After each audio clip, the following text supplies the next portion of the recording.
And away we go. The NFL Today is sponsored by Ryder Truck Rental, the best truck money can rent, and by Hager Slacks, designed to mix and match with Hager tops.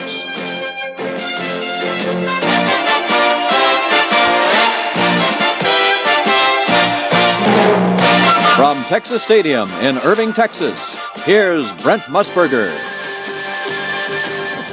Good afternoon, everybody, and welcome to the CBS Family Hour. Irv and Phyllis, I think we're about to be replaced.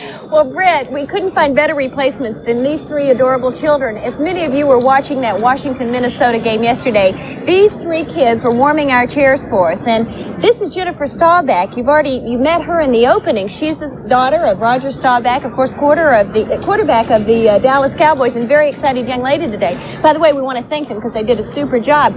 This freckle-faced young kid next to me played Brent Musburger yesterday. He asked the questions, and he's David Jordan, son of Leroy Jordan. And the little fella on the end down there is the son of Jethro Pugh, and this is Jethro Pugh Jr. Is that right? What is it? Third. Oh, the third. I'm sorry. Okay. So, Phyllis, Brent, Jethro, did your father talk to you about today's game? Yes. What did he say? What did he tell you? He said that they were going to win. Jethro Pugh says the Cowboys are going to win, Brent. David, did Leroy have anything to say to you before he left home? Not really. I left before he woke up. I went out to Winchell's Donuts, rode our bikes up there. Who do you think's going to win this game? I don't know. It's going to be a pretty close game. Listen, you going to go down to Alabama like your daddy did, play for Bear Bryant down there? Are you going to be a linebacker down there? I don't know if I'm going to be a linebacker or not. He's big enough, I tell you. Look at the size of this kid, David. Well, Jennifer, what did you do this morning? What did your daddy do? Babysitted Jeff. Oh, Jeffrey's the little baby boy. You mean he was home babysitting? Where were you all? Your mother and your other sisters? At church. And so your dad had the task of babysitting Jeffrey, and he can be a little devil sometimes, Yeah. can't he? So Roger Staubach was babysitting. Jethro Pugh's father says they're going to win, and Leroy Jordan's father, David Jordan's father, says he was sleeping today. Okay. Kids, thank you very much. You did a terrific job for us yesterday, and CBS will have your check in the mail tomorrow. And right now, we got to get down and set the stage for what promises to be an outstanding pro football game between the Dallas Cowboys and the Los Angeles Rams, and there's no one who can set the stage any better than Jack Whitaker, so let's go to Jack now. Well, thank you very much, Brent. As I was beginning to say in Minnesota yesterday, before I was so rudely interrupted, strange things can happen in a playoff game in professional football.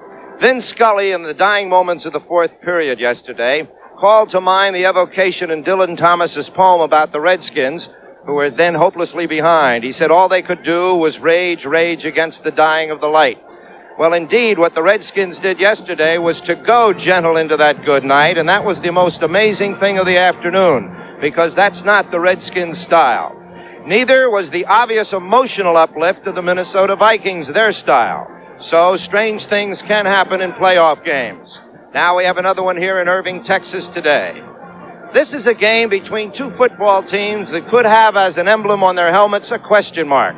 The Dallas offense in the last month has been dropping faster than the British pound, and they're coming off a loss to the Redskins last week in which they were dominated as few Cowboy teams have ever been dominated. The Los Angeles Rams have been inconsistent in the vitality of their play, and there's an ambivalence about their quarterback. And this is an historic precedent with this franchise, going all the way back to Van Brocklin and Waterfield. The Rams players speak with phrases like, if we can play with the intensity of our potential, then we'll win. Now, it's rather strange because both of these ball clubs represent the finest organizations in professional football today. They are both past masters at the draft. The Cowboys, for instance, have had only two middle linebackers in their entire history, Jerry Tubbs and Leroy Jordan. And the Rams have had probably the greatest collection of overall talent through the years than any other team in professional football. They are well coached. They have good football players. Yesterday, we saw a Minnesota Viking team that was as fired up as a high school club. And it would appear today that the team that can manage emotion that way will blow away those question marks.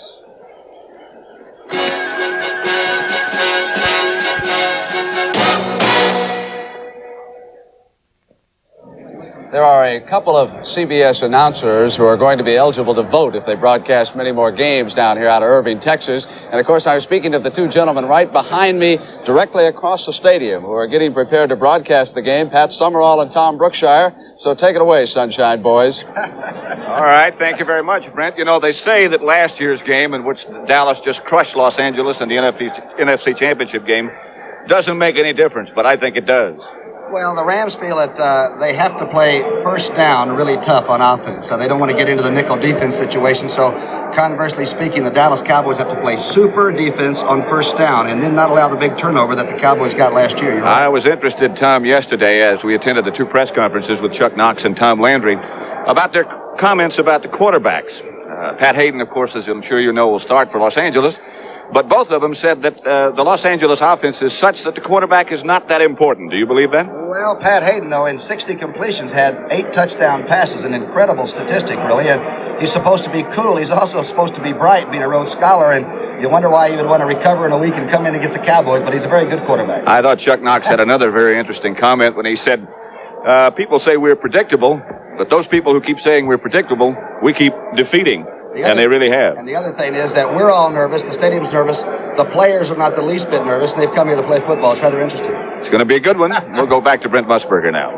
All right, Pat and Tommy, and you are so right. Going to be a good one. Mentioned Chuck Knox. You talked to him down on the sideline. What was his mood, Phyllis? Well, he was very relaxed, actually. He took the second bus in from the hotel, so he wasn't that eager to get here. He seemed very confident, was very articulate, and is ready for another big win. And it's very important to him to win this game today after last year. Well, you know, when we were in Minnesota, I reported that the Vikings were very loose at practice. And everyone tells me that the Rams have been very loose this week, too, under Knox.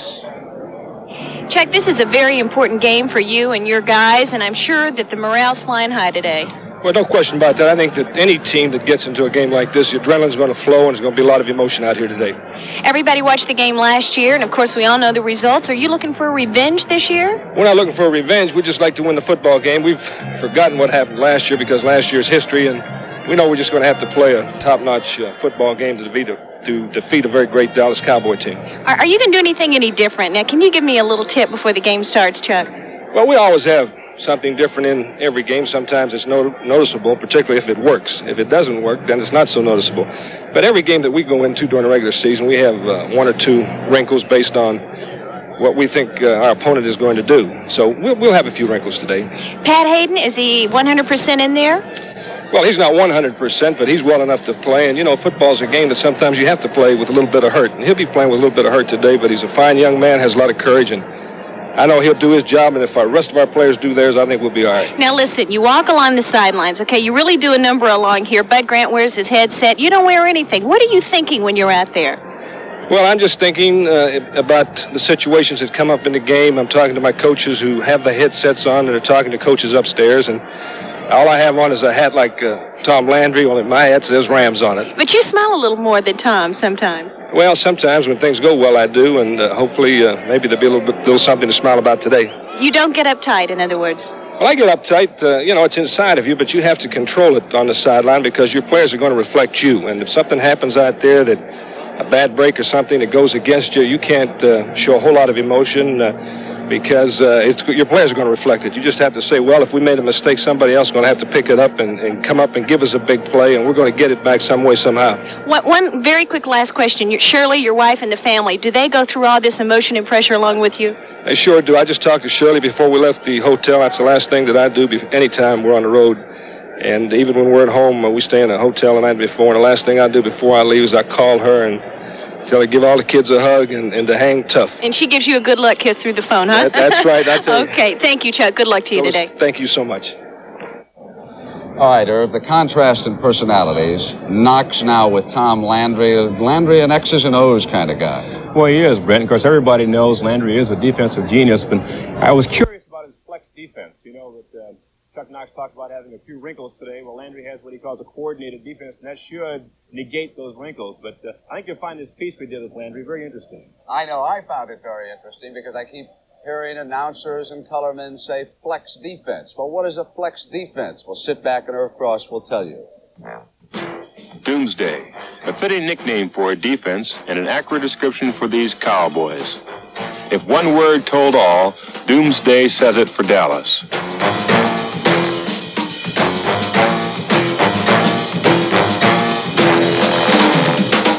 Personnel comes and goes, yet Doomsday stands as a mighty, finely tuned machine driven by 11 integrated parts and programmed by Tom Landry. His innovations like the flex and a concept called coordinated defense helped usher defensive football into its modern era. Well, basically, a coordinated defense is where every man has a responsibility at the point of attack. As you know, most defense is reaction defense. I mean, if you get hit by pressure, you react to the pressure. If you see the ball carrier coming, you make the tackle. Well, when you play a coordinated defense, you have to learn to control a position. You must hold your position in this situation. And this is hard to teach. But you got to believe if you're going to play our defense. And it takes time for guys to believe it will work the way we say it's going to work. Coach, you developed a 4-3 defense with the Giants who were there years ago, and you still have a 4-3 look here in Dallas, but the flex is a little different. What's the difference between the flex defense and the traditional 4-3 look? The basic difference is we're kind of offset with our tackle up and our end back, which is an unconventional position. And it's basically a run defense.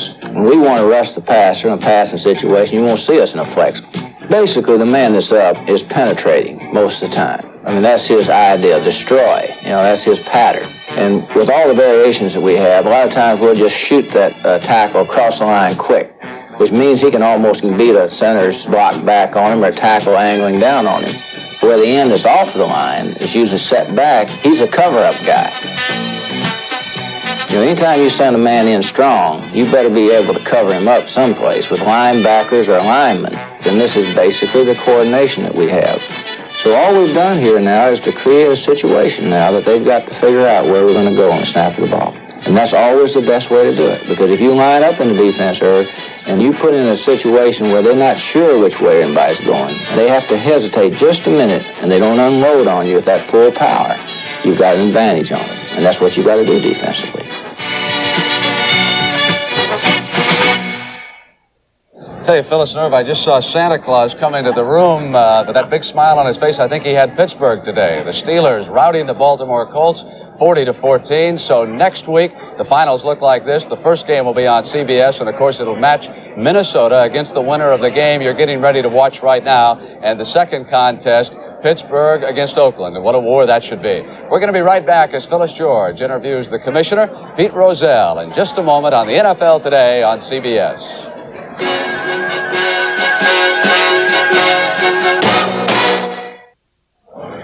Well, the commissioner should have been in a good mood. He's got Carol Rosenblum off his back right now for the holiday season. That's right. He was in a good mood. We talked a little bit about Carol Rosenblum, and he says there's no hard feelings, that they're very good friends. And I talked with him again about some of the problems and joys of being the commissioner of the NFL. Well, I know there's one thing he asked him, and that's what about the college draft?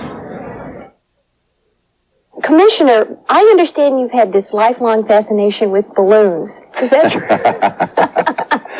It happened at Super Bowl I. What is this? I must admit, I was at your testimonial dinner, which was lovely, by the way, and I saw the film that NFL did for you, and there were balloons all over the place. It was funny. No, I had mixed emotions in the early Super Bowls between pigeons and balloons, but then about, I guess, the third, I settled on balloons. I just think it's pretty, actually, for television, for the people in the stands to see a bunch of colored balloons going on. That's very thoughtful of you. We appreciate it as fans. It seems that every year the same teams are in the playoff. Oakland, Dallas, Minnesota, Pittsburgh, Washington is in there this year. Does that speak poorly of the draft? It should be an equalizer, but it seems the same teams keep getting in the playoffs. Well, it gives every team the opportunity to improve, and some have used it effectively, and others haven't been able to. Pittsburgh, as we all know, they were a dog. They were a 1-13 team 5 years before they won their first Super Bowl. Dallas, had a long road to hoe after coming in as an expansion club. I think that the key to it is doing as the other three sports have done, and bargaining a form of draft, a form of compensation, having that included with the pension payments and all the quid pro quo for the players, including in the collective bargaining agreement. And I think that way would resolve our legal problems. Pete, after a hard day at the office and you go home to your beautiful wife, Carrie, when you're sitting around the table having coffee, do you ever discuss your favorite teams and who you wish would get in the Super Bowl as opposed to another? Sure, I've done it. Have you? Yeah. Well, the reason I do it is I like close races. And, you know, the owners know it. If some team is, say, 2 games ahead and is trying to make a runaway out of the race, during the regular season is how I feel this, you know, I like them close. And they know that, for what it's worth, I prefer to see the race tighter, and therefore I'd like to see, maybe see them upset. Pete, like we said, you've had problems this year, but that goes along with the job. But I'm sure there have been joys over the years. Where do they lie? I guess in seeing the problem solved. In, the merger. I mean, that was long drawn out 4 years. And it was a joy to see it consummated and to see Congress ratify it. It's a joy when I can get money out of your network on a new contract that makes the owners and the players happy. That's a high. To watch a great football game, so I can say to myself, this is what it's all about, where you see a cliffhanger, or a double cliffhanger, with a couple of scores where the score changes hands in the last couple of minutes. A tremendous high. And the balloon's going up just for a kickoff the Super Bowl. Touche.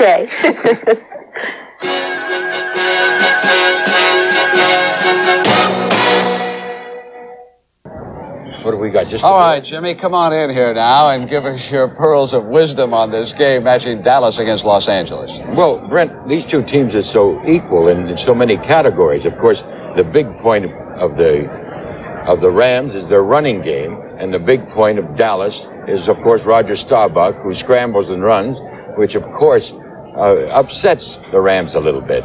Now, mentioning quarterback, and you've got a check mark there for Staubach, tell me about Hayden and Harris. Any problems over that situation? Well, it's a big problem, but not with the team. It's with the black press is bringing out a few things. You know, they're running quite a campaign for Harris. But the one thing that I wonder if people know, that Harris has been favoring a sore right shoulder, and he's been holding out the ball a little bit. So Hayden should be playing at this point in time. Now, what about the injury situation on the other side of the field with the Dallas Cowboys? How deep are they going into this game? Well, I noticed Renfro practicing, and he's supposed to be hurt a little bit, and Golden Richards look pretty good out there. Everybody's going to play. But if either one of them get hurt during the game, it's going to be a disaster for Dallas. Is that a big check or a little check then for Dallas I saw up on the board? Don't be surprised if this game doesn't finish at tie and goes into overtime. That's how close it is. All right. Now, we want to come back on the grapevine and talk about the fact that we've got some owners who may be on the move. That's a little bit different than general managers and coaches. And back with that on the NFL Today in just a moment. Jimmy, what's the situation now with those owners? Well, you've heard about coaches and general managers being uprooted. In Philadelphia, they're trying to uproot the owner there, which I don't think they're going to get on. The minority stockholders, in fact. In Atlanta, the same thing. The minority stockholders are trying to uproot their owner there. They've got a chance there, though, to do it. Tell me about George Allen. A lot of rumors. I imagine they'll start up again since Washington lost. Well, believe it or not, the minority group that's representing the Atlanta team would like to have Allen as their coach. But I think that in the next couple months you will hear that Allen will sign a 3-year contract with his favorite team, the Washington Redskins. Okay.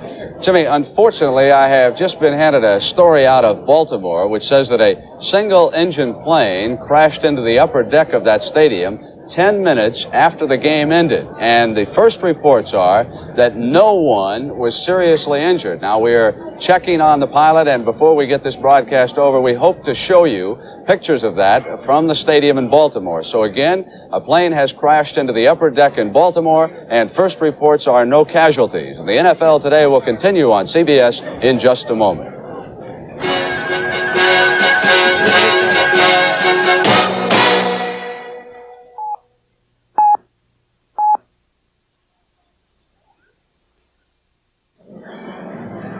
Understand that we've got some problems with the lights on the set over with Brent and Irv and Phyllis, so through desperation, they've come back to Pat Summerall and Tom Brookshire. What do you think about this football game? What do you think about desperation? Roger Staubach has not had a great last half of the season. He's had 3 touchdown passes since he cracked that little pinky on his right throwing hand. And I think really a team that has balance and no superstars, and I think both of these teams qualify as just good football players. Roger is the one big person that has to have a super game if the Cowboys are going to beat the Rams today. So the first series, the Cowboys are not a good first quarter football team getting points on the board, and I would imagine the first series or two, you'll see a lot of men in motion, a lot of strange stuff, trying to crack the Los Angeles early and make Roger look as good and feel as good as possible, you know. By the way, we were just listening to the comments a few minutes ago from Brent, Irv, and Phyllis and Jimmy. We were with Tom Landry yesterday and talked with him before the game, and he was talking about the physical condition of his team. Golden Richards is fine. He's going to start. Preston Pearson is fine. He's going to start. His concern, I think, is with Robert Newhouse, who has had a year-long problem with a pulled groin, and he has not been effective all year because of that. Also, we had a chance to ask him about the condition of Roger Staubach's finger, and he says finally that is back in good shape. Yeah, I think it's a smoothed-out thing. The thing that I got from talking to players on both teams was that it's just what happens with the bounce of the football. They both said, look, we're great teams, we're here, we know what to do, and the team that does it when it counts, the next 60 minutes is what it's all about. You're so right. Rams and the Cowboys coming up on CBS.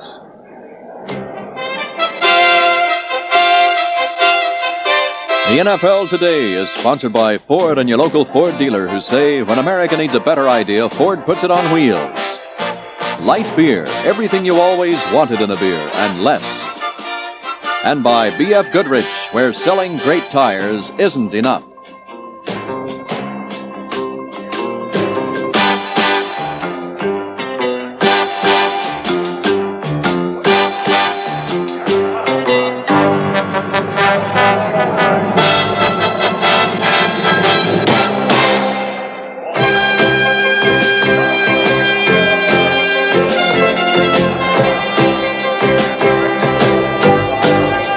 Stay tuned as the NFL Today continues after this word from your local station.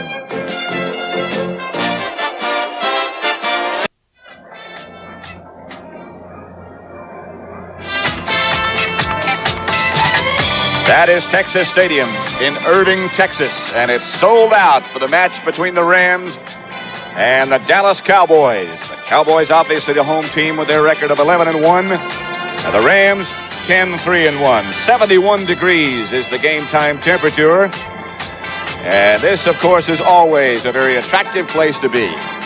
Good afternoon. I'm Pat Summerall, and this is Tom Brookshire. And we're just so excited about bat and cleanup because this is the last of the 4 playoff games.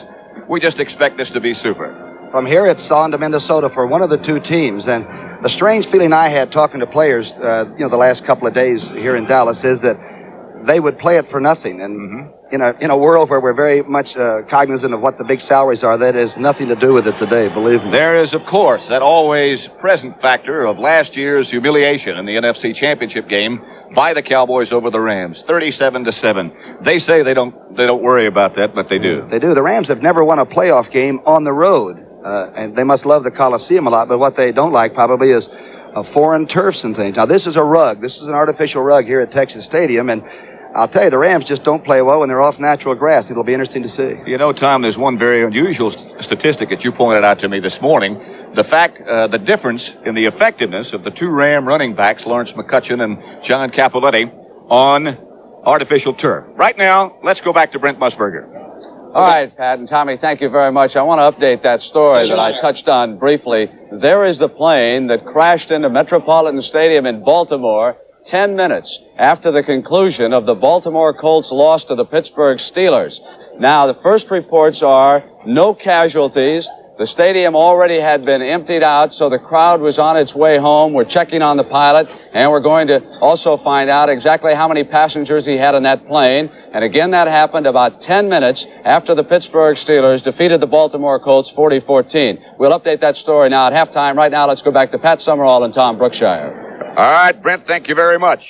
We'll keep you apprised of what happens as soon as we have more information about that plane crash. Right now, we're going to meet the starting lineups for the Los Angeles Rams and the Dallas Cowboys. The Rams, the visiting team, of course, will be first. Sure makes you realize that pro football is more than just a football game now. It is really total Americana, isn't it?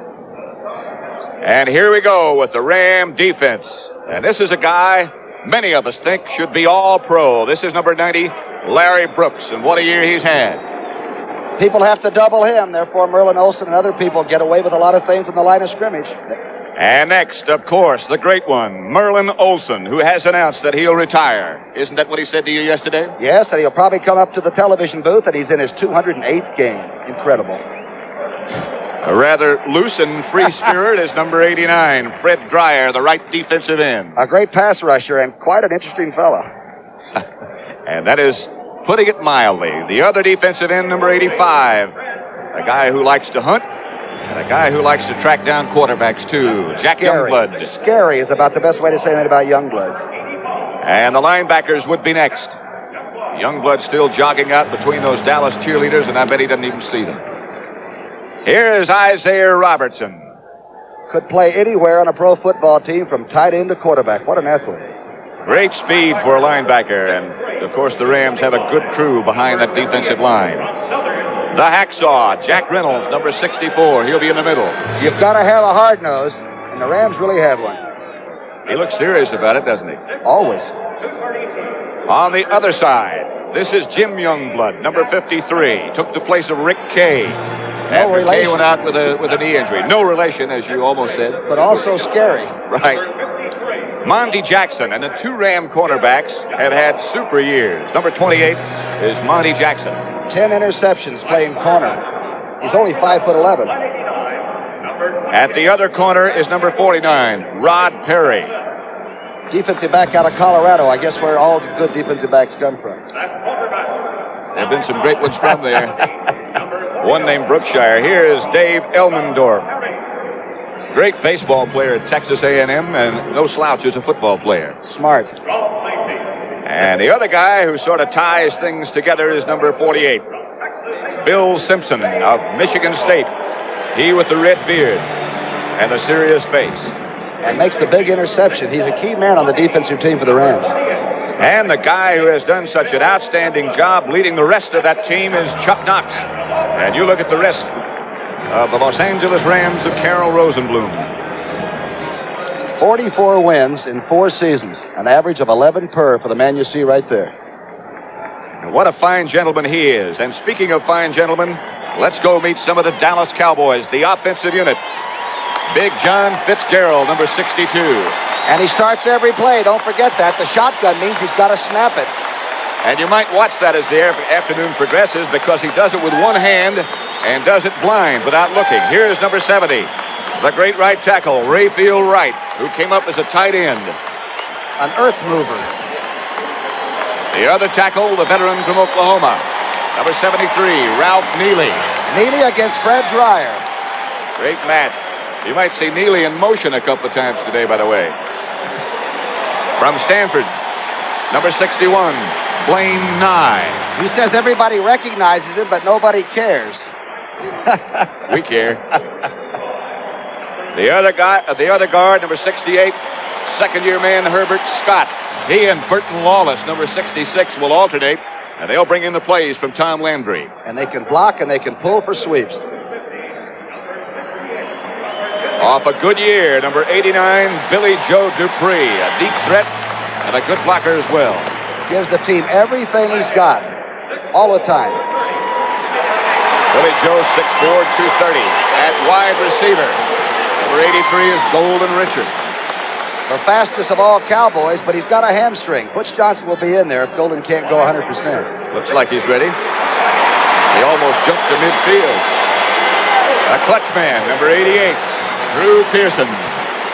Drew Pearson does not put stickum on his hands. For you young players, remember that. He uses what the good Lord gave him. And he did well by Drew Pearson. Here is number 44, one of the running backs, Robert Newhouse. Expect to see him on a few screen passes and always under a pile. Newhouse from Houston. The other starting running back is Preston Pearson, the basketball player. And he's been missed more than any other Cowboy, perhaps with his injury to the thigh this year. Who will ever forget the game he had in the NFC Championship last year against Los Angeles? And the quarterback, Roger Staubach, number 12, who started off this season as well as anybody ever has at that position. A 10th round draft choice in 1964. And one of the great credits for this game of football, number 12. And there's Tom Landry and the rest of the Dallas Cowboy football team. Two great organizations, the Rams and the Cowboys, and two outstanding football teams. There's Pat Hayden, the starting quarterback for Los Angeles. He's got to be the fellow that puts together a great offense. And as Chuck Knox said, it really doesn't make any difference because we have three great quarterbacks that can handle a very fine offensive machine. And it just so happens this young man has put it all together for him right when they need it now. What did he tell you yesterday about his knee? He said it didn't hurt him at all. The only thing that hurt him was when they put the arthroscope in there to see that it was all right. And that gave him more pain than the injury itself. So the Rhodes Scholar will start at quarterback for the Rams. And the former Annapolis Navy Heisman Trophy winner goes for the Cowboys. And here come the captains. The referee is Fred Silva. And when he gets ready to toss that coin and tell the captains what's going to happen, we'll switch down and hear what he has to say. This is a live moment, by the way. You're going to share it right with them. All right, captains, this is your coin. Heads, tails. It's heads here, tails here. Who's going to call it, please? In the air? Tails. Tails is called. Heads is thrown. One ball. Way you're standing. Toss is here. Will receive. You heard the Dallas contingent say, we want the football. And even the toss of the coin was important. Did you see the Dallas guys clap because they won the toss? I've never seen that before. Even the coin looked excited. More from Texas Stadium as you look now at Tom Landry, and we'll be back for this good one in just a minute.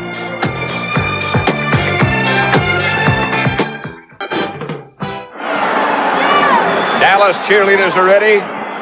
This is Pat Summerall with Tom Brookshire. Tom Dempsey is about ready to kick off. And deep for Dallas, Jim Jensen, number 37, and Butch Johnson, number 86. Tom Dempsey, number 10, to kick it off for Los Angeles. Off the side a little bit. Johnson hustling to get up to it at the 14-yard line. And now he heads back to the middle. Butch Johnson almost lost the football and did lose the football. It belongs to Dallas. Johnson was the last man with possession. Wow. The main thing is control of the fumbled ball. And the Rams obviously thought they had control. But Dallas gets the hog bladder back right now. What a way to start the game. Watch it again. A little bit of trouble getting it underway, and then Butch cuts it straight up, and he's holding the ball so loosely. The ball wasn't hit, but his body swung him around. Cullen Bryant was the last guy in Ram colors who had a shot at it, but Johnson was the last man with a possession. So it's Dallas first down at their own 43. Going right after it. Game pass to Pearson. Isaiah Robertson was right there with it. Good play. First play of the game. As we said, the Cowboys are not noted for points in the first period, but they know they've got to get them against the Rams. And they have really missed Preston Pearson. The one lone Cowboy, I guess, that didn't come up through the ranks. They picked him up when he was waived by Pittsburgh and looked like he was going through the trees and found a home here. Scott Laidlaw is one of the running backs as Newhouse went out. Along with Richards. Back to Laidlaw. Nothing doing. Isaiah Robertson again and Fred Pryor. The only reason that there is a shotgun or a spread, as Tom Landry calls it, with Roger Staubach, is because if everybody knows I've got a pass, Landry feels we might as well be in something that gives my quarterback a fraction of a second to look over the field and pick his own place. And that's what Roger's been doing rather well from the shotgun. It's going to be 3rd and 5, and perhaps we'll get our first look at it right here. There he goes.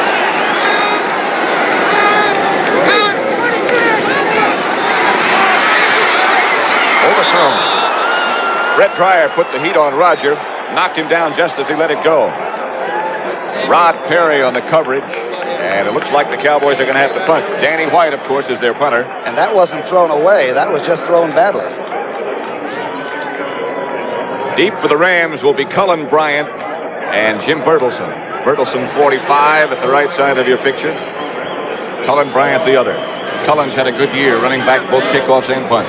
Bryant averages 11 yards a return, which is just short of incredible in this league these days. Danny White, the punter, is also the backup quarterback. Oh, what a shot this is. And in into the end zone. They couldn't quite catch up with it. He rooted that one about 65 yards in the air. This telecast, presented by authority of the National Football League, is intended for the private use of our audience. Any rebroadcast or other use of this telecast without the express written consent of the Dallas Cowboys and the National Football League is prohibited. First down for the Rams and their quarterback, Pat Hayden. And Pat Hayden has never taken up anything that he didn't do extremely well, whether it's Brooks, passing a football, or throwing a frisbee. And there he is. While Klein goes in motion, the give is to John Cappelletti. Cappelletti for about 6 before he's out of bounds on the far side of the field by Cliff Harris. Remember, the first play is the big play offensively for the Rams. They do not end up 3rd and 8. They want to be about 3rd and 2. Cappelletti gets a good block from Mack and dips outside, and Cappelletti has tailed off a little bit after a great start early in the year. Ram offensive line has France and John Williams at the tackles, Mack and Kara the guards, and Rich Saul is the center.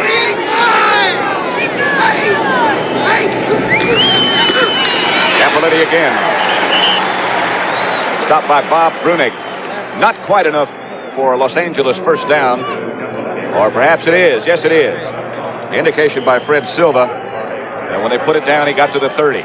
Exactly the 30. And so the Rams do not face the nickel defense when they bring in perhaps the best athletes they've got, those young fellows off the bench. And the Rams feel if they can face the regular 11 on the line of scrimmage, they can play against this team. Ram wide receivers are Jesse and Jackson, and they're both split to the right.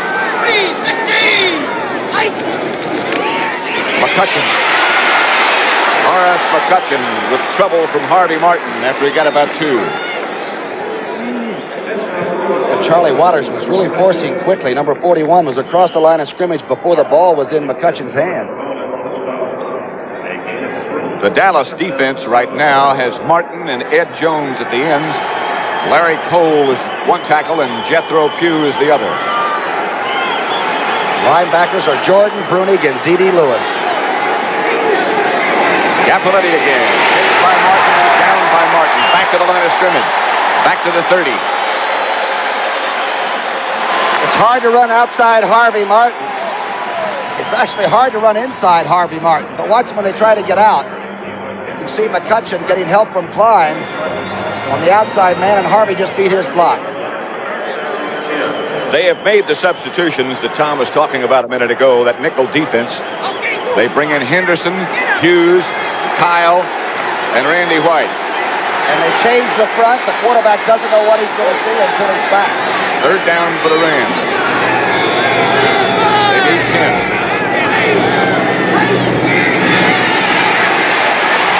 Harvey Martin around behind and down goes. Martin, Cole. And I think Larry Cole was the first guy there. Sack number 45 for the Dallas Cowboys. And watch the young quarterback try to figure out what kind of a defense they've got on the underside. And he doesn't get it done in time, does he? And from the backside comes Harvey and Larry from the middle. Super rush by Larry Cole. He beat a triple team. Rusty Jackson back deep for the Rams now to punt, their first of the day. Butch Johnson would be deep for Dallas.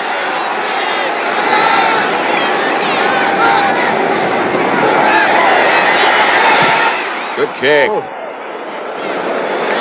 Returnable, but he had to wait a long time. Butch straight ahead. And away from a couple. Look out. Butch Johnson still on his feet. To the 35, to the 30, and down. He ran out of gas finally. Butch Johnson. What a super return. He's caught 2 touchdown passes the last 2 weeks in a row. He's out of California, Riverside. And watch this return. Here's a good move. Now watch Cullen Bryant, number 32, almost take his head off. And now Rod Phillips comes over after Butch has run out of gas and puts him down. He got all the way in, deep into Ram territory to the 28. Dallas has a good spot.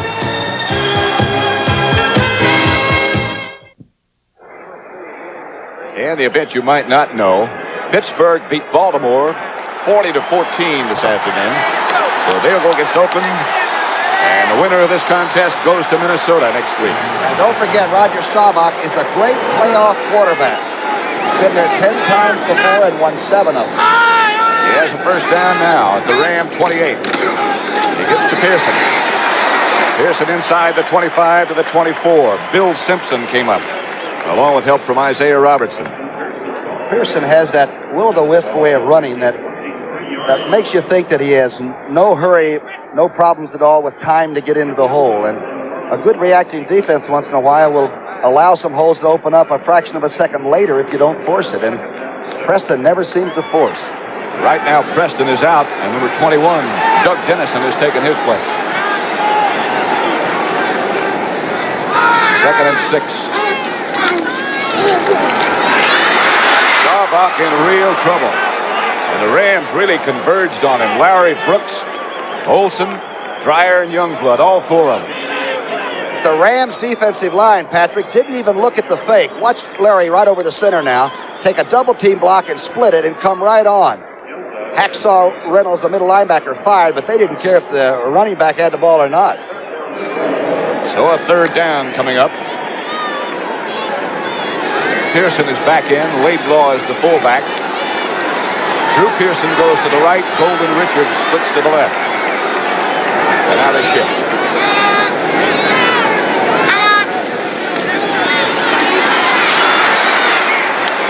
Overthrown, intended for Billy Joe Dupree. Flag is down back at the 40-yard line. Dave Elmendorf was the nearest Ram. There was some holding by the offensive Dallas Cowboys, and the ball again was thrown a ton over the receiver. Here it is now. The gun is good. It's early. But even BJ at 6'5", Dupree couldn't get near it. It was a short hopper by the cornerback. Again, Fred Silva is the referee. I'll tell you about the rest of his crew in just a minute, but he'll talk to us first. The option's with the Rams. Right.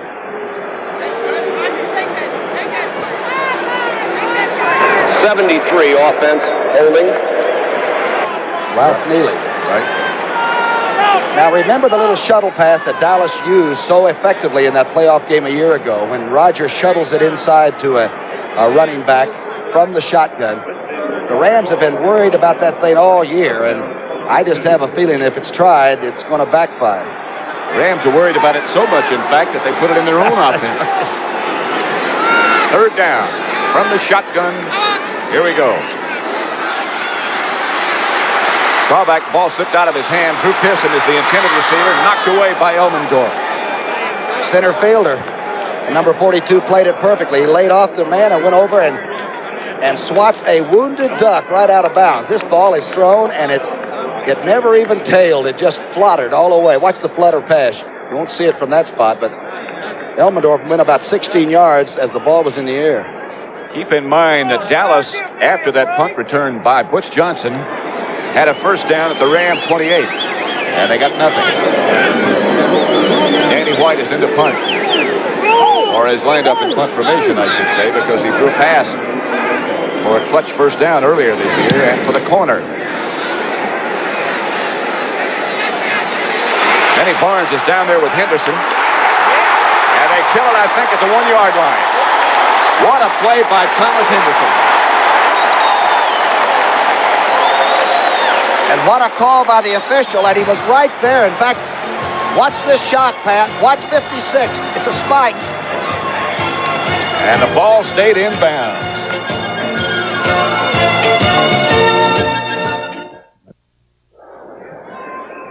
The Los Angeles offensive unit deep in its own end zone. And take a look at how it happened. The thing's supposed to bounce in funny ways, isn't it? Looks like it should be humming.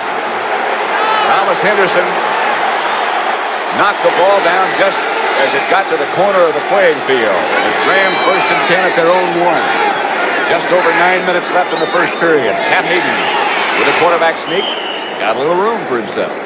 Pat, you know, pro football teams that really chart themselves have said that you won't go 99 yards probably all year, maybe once or twice, and get points at the other end. And this will be a tremendous test for this Ram offense to keep the ball and not get hurt deep in their own territory. Their defensive unit did the job for them in the previous series. And now the offense has the challenge. Touching. Maybe one. Maybe, but he earned it. Harvey Martin to the left of your screen. Just keep your eye on 79. That's Leroy setting up in the hole. Mack blocks him. That is a wall. You're right about Harvey. It's hard to run outside, inside. It's hard to throw when he's playing defense. He wants to play one more game, at least. 3rd and 5.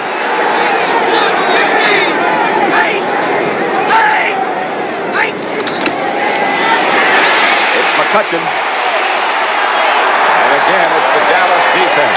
Mark Washington is the guy who made the tackle, number 46. And notice that the Los Angeles Rams did not try to throw against that flex defense this time. And it's probably a good thing. They settled for the punt formation. And, man, there's a lot of gang pursuit going on by the Cowboys. A whole bunch of folks over there. Rusty Jackson, deep in the Ram end zone. A rookie.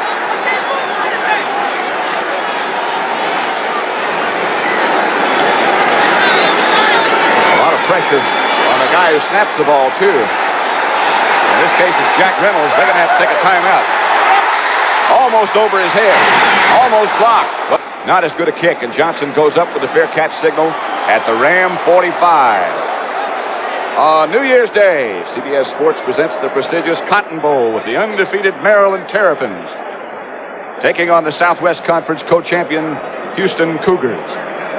On January the 2nd at 3 p.m., we'll present the always popular Sun Bowl, pitting 10th-ranked Texas A&M against the Florida Gators, member of the Southeastern Conference and a very explosive team. You know, there's Tom Landry on the sidelines, a percentage maneuver that time to destroy the young man's punting concentration and then get the fair catch and have the ball going in again. Just inside the Ram 45, the Cowboys have a first down. Newhouse broke a couple. Struggles to the 40. Isaiah Robertson again on the tackle.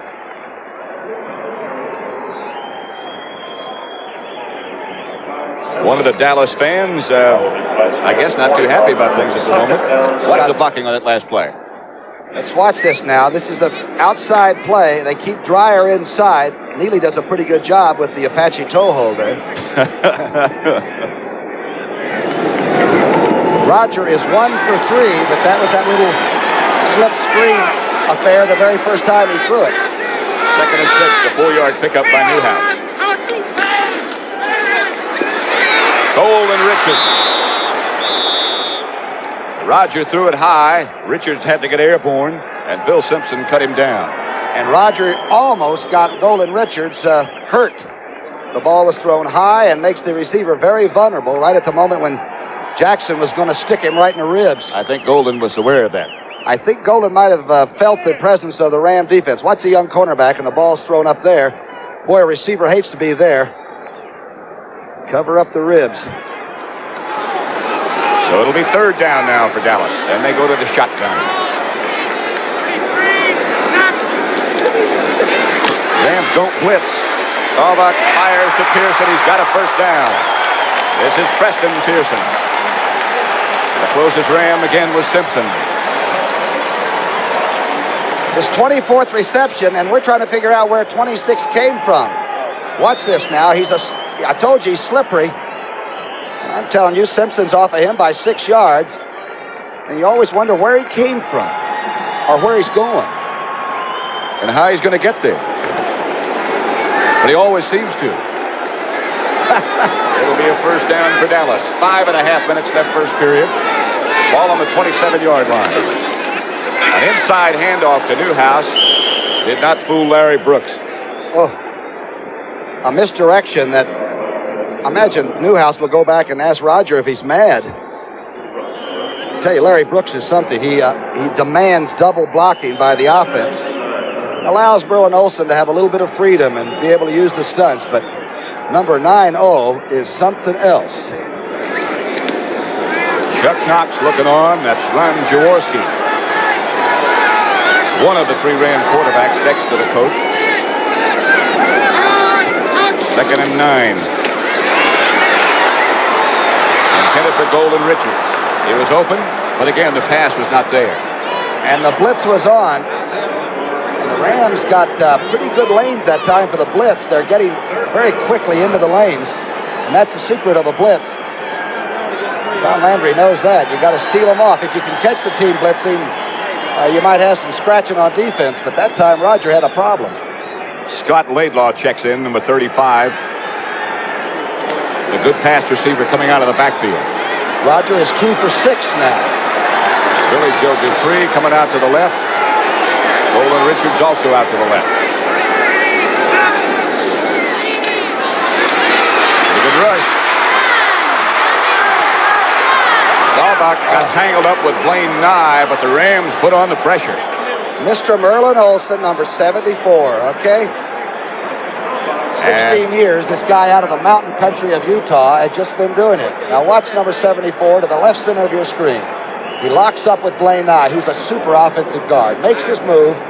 Roger is a heck of an athlete, right? Now watch what happens. They cut him off there. Watch where number 74 comes from. 16 years of it. Efrain Herrera. A remarkable field goal percentage, 78%. This one from 44 yards out. Could be. And he got it. The 19th field goal in 24 shots by the little man from Guadalajara. Herrera over talking with Mike Ditka, and he's had one heck of a year, and he puts the Cowboys on top in this playoff game.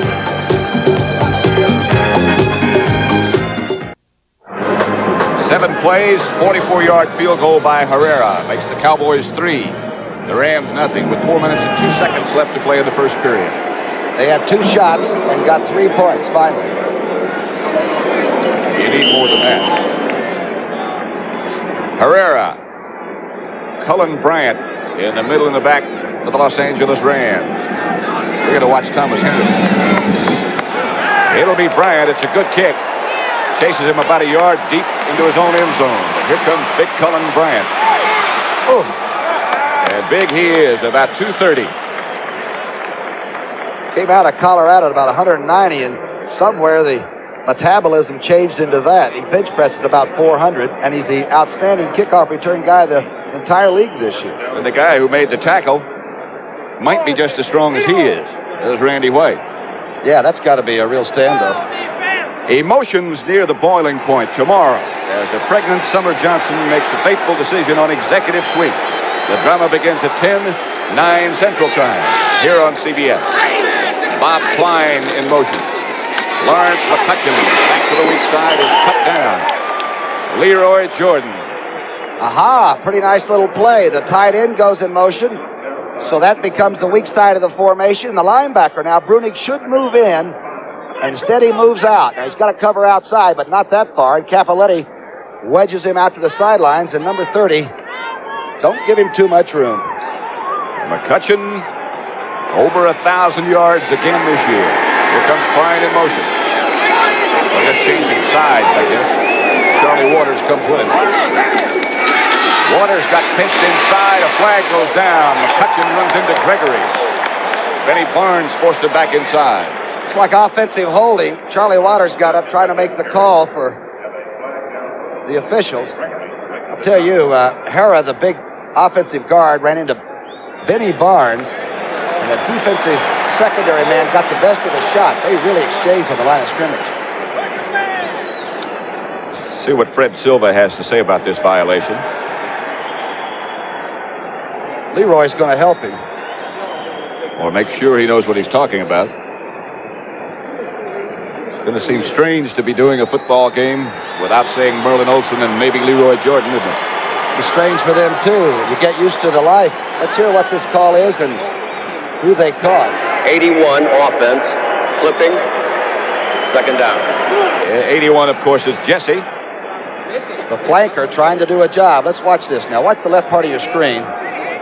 See where 81 comes from. Now, there is the action I told you, 31 against 60. Flag comes right in and is caught by Lawrence McCutcheon. Rams have a second and 20 to go now. 3 minutes, 9 seconds left first period. Cowboys 3, Rams nothing. Pat Hayden, the Los Angeles quarterback, about to throw his first pass. Or try to. Ed Jones with the sack, and a flag goes down. Face mask. I believe too tall when he wrapped around, came down with the helmet, and I tell you, he looked up and saw the official looking at him, and he just threw up his hands. Watch 72. You can't miss him. He's 6'9". The only guy in America that can put the star on top of his Christmas tree without any problem. Watch this. Watch the move. Hayden ducks under and is thrown down and tied in about 7 seconds.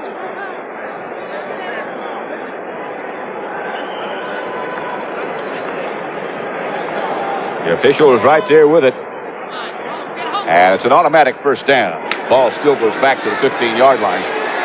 That's where the violation was. But it's now first down.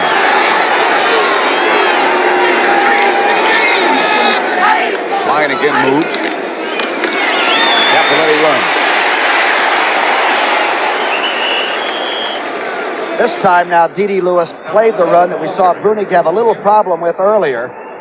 Now, Klein goes in motion to the top of your screen, so he's gone. So now this is toward the weak side of the formation. Here's that flex defense that Irv Cross and Landry were talking about, and Leroy comes right in on cue. And D.D. Lewis stopped the play inside, and there was nowhere to go. Jordan, while sitting down, made that last tackle with help from Cliff Harris. Pat Hayden now on second down. Looking to throw. Not much of any place to go. Bill Gregory and Harvey Martin were the two Dallas Cowboy players who made the hits on Hayden.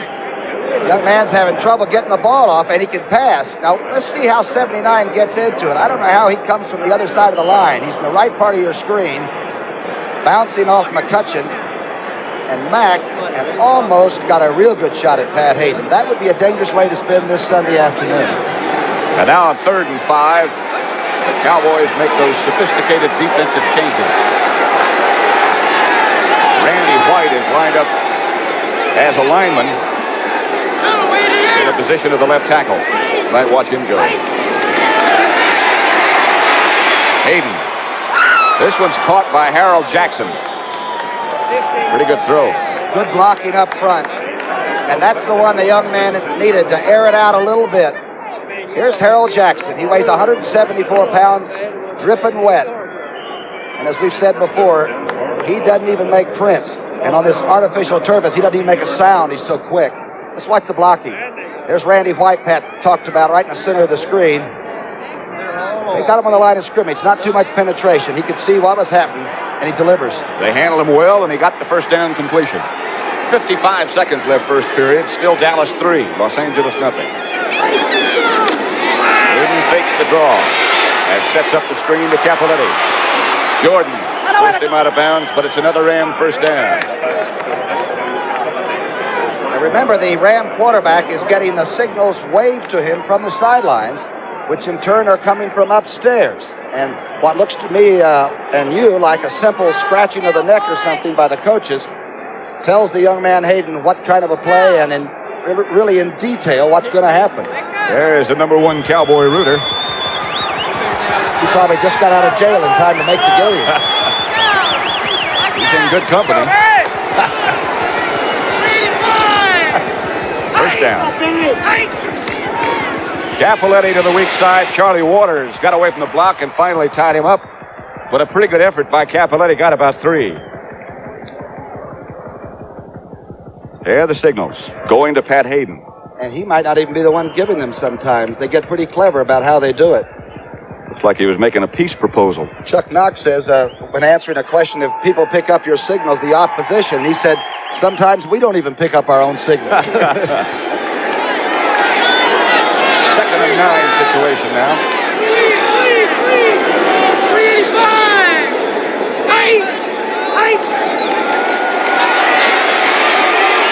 Hayden going for the bundle to Jackson, and he got it. Underthrown, he had to come back, and Benny Barnes forced him out of bounds. How many times have you seen passes completed like that when they are underthrown? And the reason is there's so much speed that Benny Barnes is worrying about with Harold Jackson, like 4.3 speed for the 40, that the defensive back loses his perspective, and the quarterback gets a completion to Harold Jackson. That's the last play of the first quarter.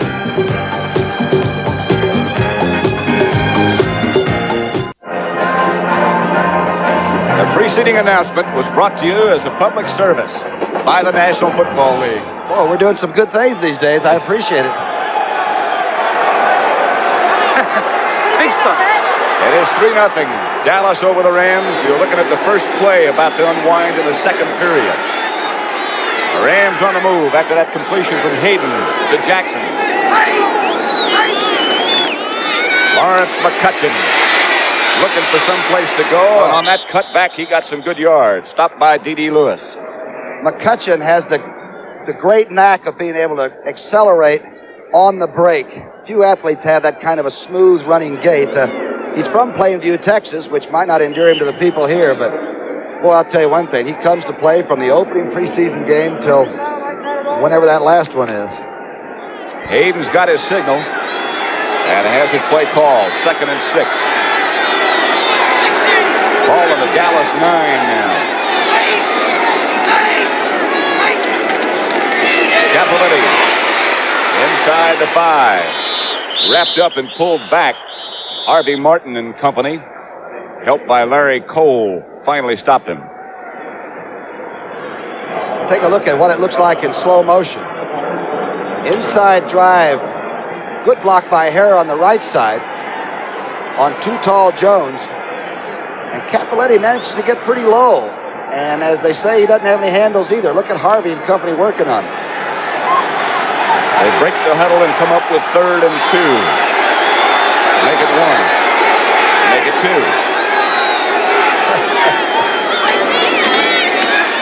Hayden on a rollout. Scores for Los Angeles. Pat Hayden rolled into the end zone behind some good blocking. Big block by Lawrence McCutcheon, number 30. And remember, the quarterback is the extra runner. If he can run and get out of there alive, good block by McCutcheon. He's an extra person that the defense hasn't had a chance to defense. You're supposed to hand it off, they keep saying, and not take chances. Block by McCutcheon was on Aaron Kyle. Touchdown by Hayden. And now the extra point attempt by Dempsey. The winner of this will go to Minnesota to play the Vikings. They were so impressive yesterday. Extra point by Tom Dempsey is good, and the Rams, with 13:34 left in the second period, move on top. Scores Los Angeles 7, Dallas 3.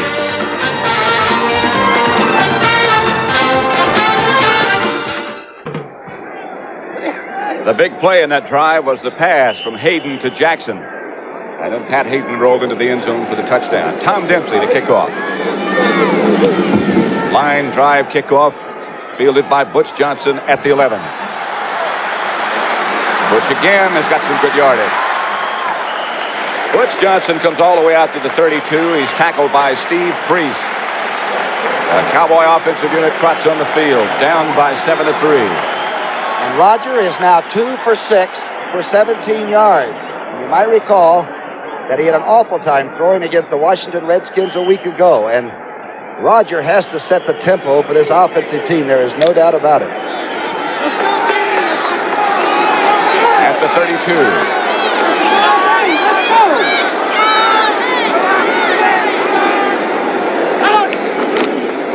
A pitch back to Pearson. He had Neely out in front, but he only managed a couple. Stopped by Isaiah Robertson again. Rogers wondering because he got a good block from his flanker, Pearson, who came back, and yet they still strung it out, and there were a lot of Rams there. Oh, it's a team game. You don't no longer pick on the corners of the Los Angeles Rams. Young Perry and Jackson are extremely adequate, if not really superior.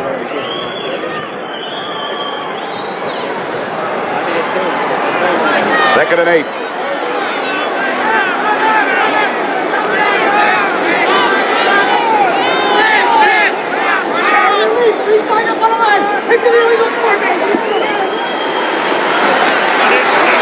motion was good this time. Thrown over Pearson's head, but that was catchable. Wow. Pearson couldn't believe it. Watch this, and it goes right on through like maybe Preston Pearson has something on his hands other than fingers.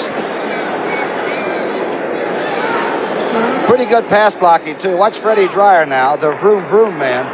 Good pass rusher. He and Neely. This is solo action now. Neely keeping him in front of him legally and then burying him. Here's a shotgun by Dallas as Laidlaw came back in motion and stays to block. Ball back by Olsen.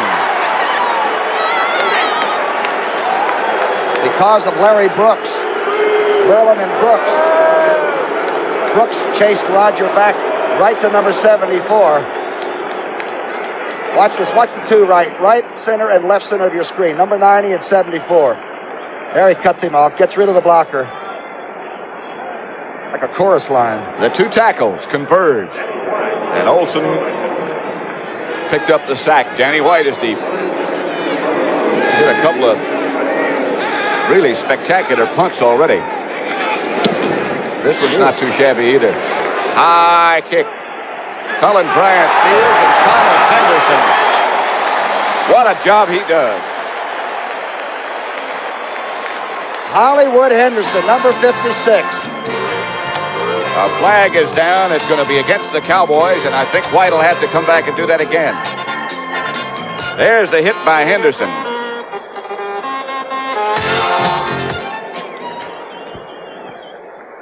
Red Silva going back to the line of scrimmage. The umpire, by the way, is Ralph Moorcroft. Head linesman Al Sabato. The line judge is Don Orr. Back judge Bob Rice. The field judge is Fritz Graff. And the alternate is Gordon McCarter. Let's hear who did it. It might have been number 56. Kicking team downfield on the punt. 4th down. The whole team was downfield illegally. Look at that group. Randy White. They're just standing on the street corner waiting for something to happen, huh? There's Chuck Knox. His team leads 7-3 now. And we have 12:43 left, second period. Danny White to punt again. Cullen Bryant and Jim Bertelson deep.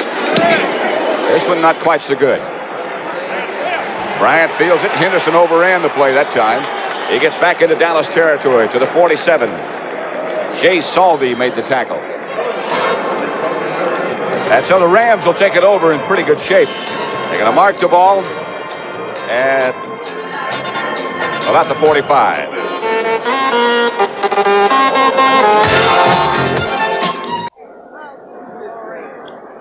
Ram ball at the Dallas 47. The Rams have never won a playoff game on the road. Right now they lead this one 7-3. And they've run 21 plays to 17 for Dallas.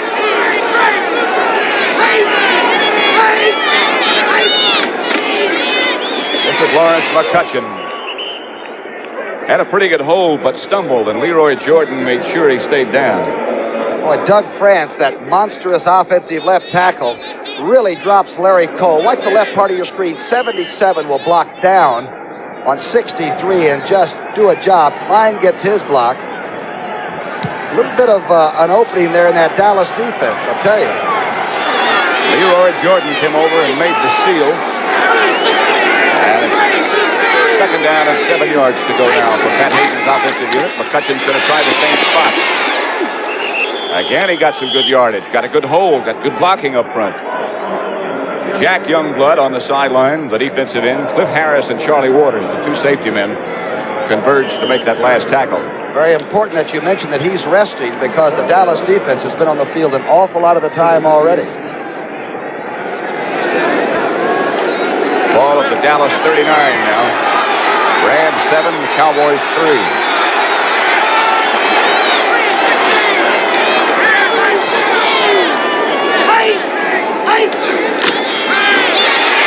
Hayden faked and rolled. Ooh, not quite. Leroy Jordan. Pretty good looking play that just didn't pan out because Leroy, one of the great tacklers, just zeroed in on the quarterback and drilled him.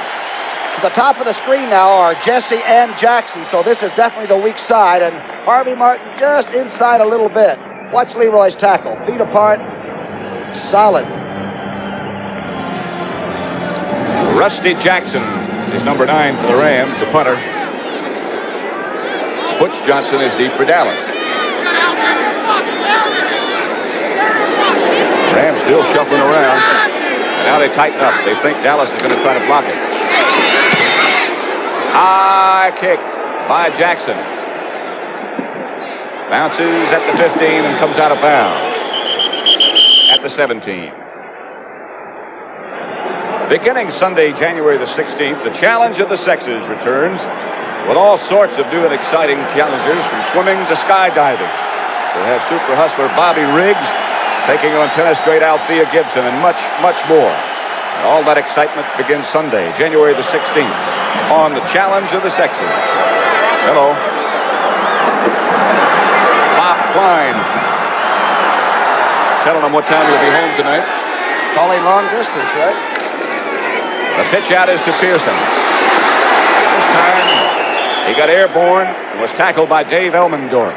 Larry Brooks came over to help out. Pretty good block by Butch Johnson, the rookie receiver. He cracked back and got a pretty good block on Youngblood and made the play as effective as it was. Watch the left lower part of your screen. 85's fighting the block that's been set up for him. Butch Johnson stayed with him pretty well for a receiver type. Youngblood does get back in. Here's Billy B.J. Joe Dupree, huh? Cuts off Isaiah Robertson. 2nd and 6. And again, Youngblood had him just under.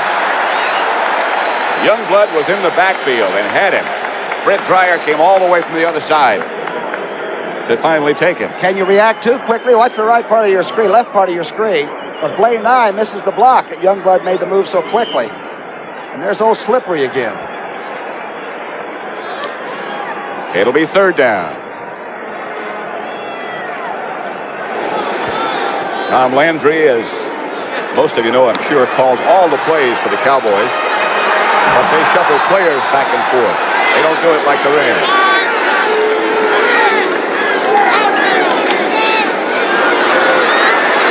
Pearson. And that is a Dallas first down. Isaiah Robertson made the tackle, but the Cowboys convert on 3rd down. Only Rogers' 3rd completion, but a big one on short yardage. And Pearson just again comes from nowhere. Boy, you think the Cowboys haven't missed this fella. Pittsburgh might have missed this fella too. He's been gone a while. Didn't seem like they missed anybody in the last few games. They destroyed Baltimore today. That's right. Dallas first down. The ball at their own 31. Outside, this is Drew Pearson. And another Dallas first down. Pushed out of bounds by Rod Perry. Drew Pearson, the 185-pounder, maybe. Watch him, he beats double coverage. Inside now. Elmendorf was waiting. But the main thing that a receiver tries to do is make a double coverage into single coverage. He only worked against Monty Jackson.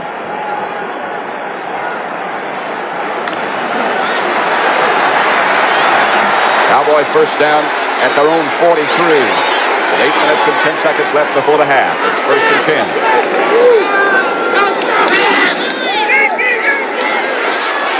Roger behind Golden Richards. Rod Perry was the closest defender. I was in error. Actually, Rogers' last completion to Drew Pearson was right in front of Rod Perry, and Perry almost came up with the interception then. Roger knows this is the toughest of all games for him, but he loves playoff competition. On the Los Angeles bench, John Williams getting a breather. Big number 75 has done a heck of a job at right tackle. He's the smaller of the two offensive tackles. He's only about 255, 6'4.5". 2nd and 10. Pitch back to Newhouse. Fred Dreyer on a good pursuit.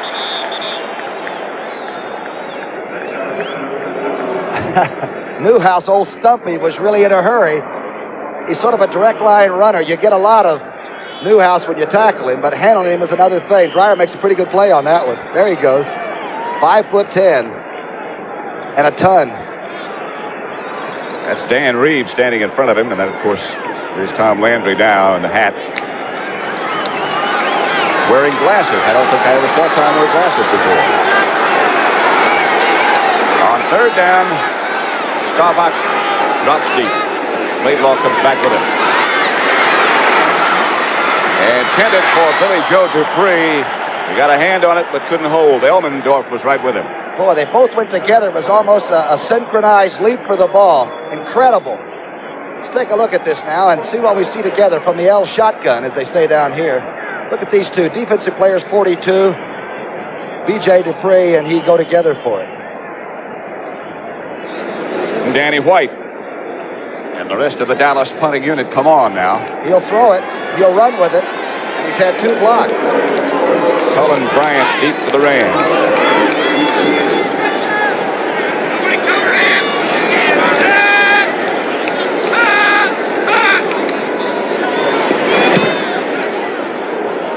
Cullen will field it at the 17. Gets away from Benny Barnes, and they've got something set up. Cullen Bryant finally by Bob Brunig at Aaron Kyle. Boy, is he strong.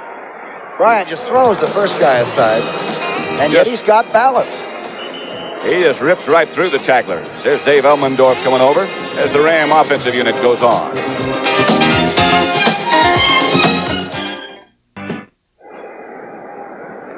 It hasn't been a very good first half so far for Roger Staubach or the Cowboys shotgun. Have you ever heard a stadium this big, full of people this quiet? They're waiting for something to happen, and they're not sure what.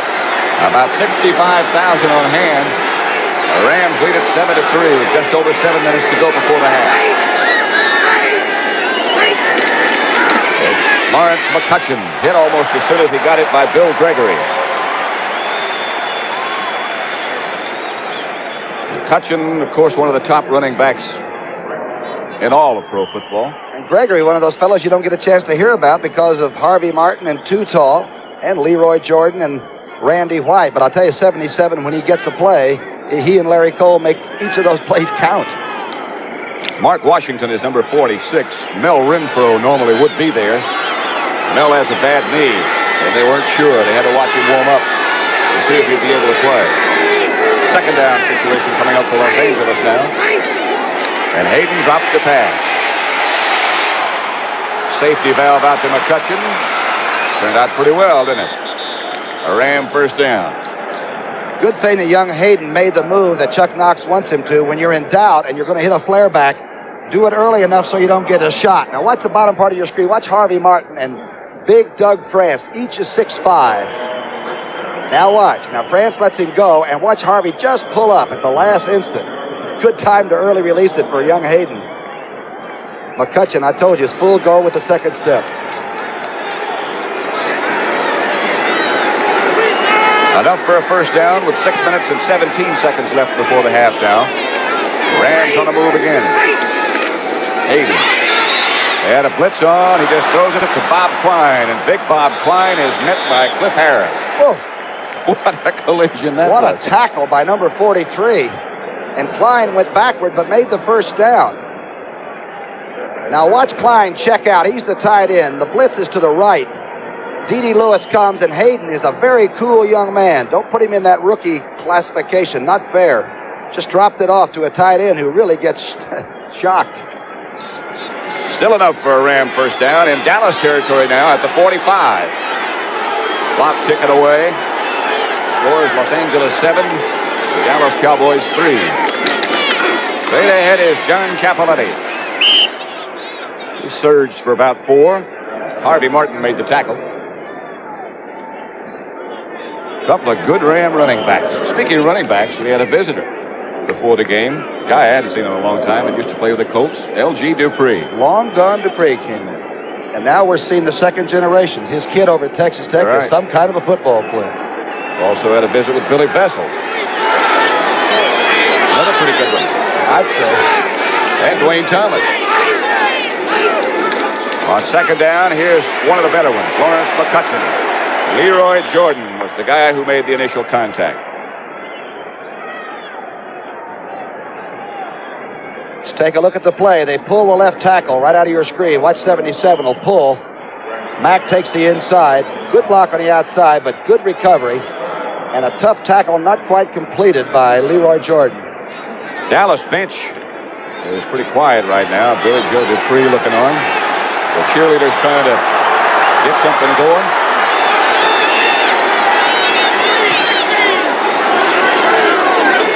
Third and 5 for the Rams. And Hayden fakes the draw play. Gets set. Fires to Jackson. Jackson slipped down on the artificial turf. Benny Barnes was close to him, but he lost his footing. Look at Harrell. It's amazing that the better traction on the artificial surface is something he slipped on. As I've said before, he's like Nureyev with the feet. Can't jump quite as high, but I mean, he can catch at the end of it. Rusty Jackson counting and seeing that he's got all 10 men in there with him. Dallas may be coming. At least they're going to try to make Rusty Jackson think they're coming. Got a bunch of guys up on the line. Now they shift around a little bit. It's blocked by Charlie Waters. Blocked it. And they scrambled around and try to pick it up. It's going to be Dallas ball no matter who recovers it. Jay Salby is the guy who got off the football. Well, we called it. Watch Waters. Let's take a look at what happened. The snap. Let's check the snap first. Whoa, he had to feel it like a shortstop. Took 2 little pigeon steps. Number 41's already there. There's Jensen trying to help him. Big opportunity made by the Dallas Cowboys. Dallas first down in Ram territory. 4:05 left before the half, and from regular formation, Staubach throws outside to Newhouse. Newhouse beat one tackler, Elmendorf, and finally went out of bounds. Watch the footwork on the sideline. All right, there's just no target when you try to tackle Newhouse. He's had the bad groin all year, but watch him slip under Elmendorf's tackle, and Elmendorf's a good tackler. He just sort of, he went out of bounds and still tried to run. Dallas fans hoping something will happen. It'll give them an opportunity to cheer. 5-yard pickup on that completion to Newhouse. For 2nd and 5. Pat Summerall with Tom Brookshire. The last of the playoff games. The other 3 teams are already decided. Here's Pearson straight ahead. Close to a first down. Elmendorf again had to make the tackle. Was there a hole, or did Preston Pearson just find something and go through somebody's legs? Watch the left part of your screen. Mike Fanning being pinned. I don't know how he got through there. Close enough to measure for the first down. Dallas hasn't had too much success against this Ram defensive unit. Not quite a first down for Pearson. 3rd and very short. Dennison and Donovan come in. Pat Donovan comes in sometimes as a tight end. And he is letting the officials know right now that his number is 67, and he'll be lined up on the end, so he's eligible for a pass. Roger is 5 for 12 for 40 yards, but not really humming yet with the pass offense, and the Cowboys live by the pass. 3rd and short. Newhouse and Dennison, the running backs, and you'd have to guess Dennison.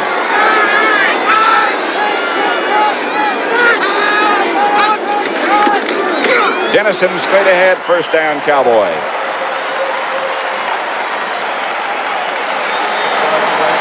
There he goes. You can check the stats. He's no OJ, but I'll tell you something. He's had a great year for the Cowboys, particularly in close to the goal line. Pearson in motion, and Drew always goes in a hurry, which is excellent. Pretty good defensive play, and Dennison just got a lot of it on his own. So it'll be a Dallas first down with 3 minutes now left before the half. Dennison is out, and Pearson is back in on 1st and 10. Pearson gets the call, the inside handoff, and Pearson breaks a couple, and a couple more to the 20-yard line. Preston Pearson by Monty Jackson. Pearson's had the off year because of the injury. He's only actually had about 233 yards from scrimmage. But he gets there in a hurry, and watch him make Simpson miss. The old limp leg. That was a Chuck Foreman move. And watch what happened. Hacksaw Reynolds might have taken the false step, gets caught inside, and the traffic cut him down. Newhouse with that good block. Going to get the 2-minute warning in just a second. They might get this play off, and they do. Pearson again, the fake. Oh, what a fake by Staubach. Butch Johnson made the catch at the 2. I lost the ball. So did the defensive secondary. Watch Rogers stick it in. Not a great fake, but somebody took it. And that's just a quick slant, and Butch Johnson is coming on very, very quickly. As you mentioned before, he caught a touchdown pass in each of the Cowboys' last 2 games. And now he's put them in pretty good shape right here with 2 minutes to go before the half. It's first and goal, Dallas.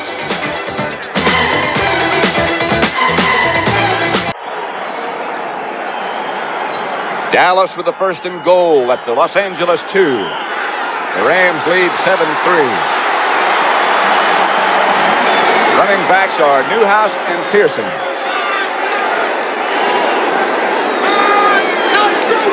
Pearson dives over the top, does not quite get there. 1:55 left before the half, down about 1:50 now. Don't forget to stick with us at the half for highlights of the first game. Just a second, I'll tell you what I was thinking about. This is the offensive setup that Tom Landry wants. He wanted all year long to have Pearson and Newhouse in there, complementing one another, and for the first time, really, he's got them. We'll have highlights of that Pittsburgh-Baltimore game. Andy Williams is going to drop by and visit with Phyllis and Irv and Brent. So stick around at the half. Again, it's Pearson. Again, he doesn't make it. Tremendous defensive charge. Nothing moved on the line of scrimmage. People just went inside out one another. Watch it. You're down right on the line of scrimmage with them. Watch the line of scrimmage. People just exchanged positions, that's all. Solid play by Jim Youngblood. And so it's third down, and still about a half yard to go. Third and goal, and Dallas has called a timeout. Freddie Dreyer is talking to the defensive Rams.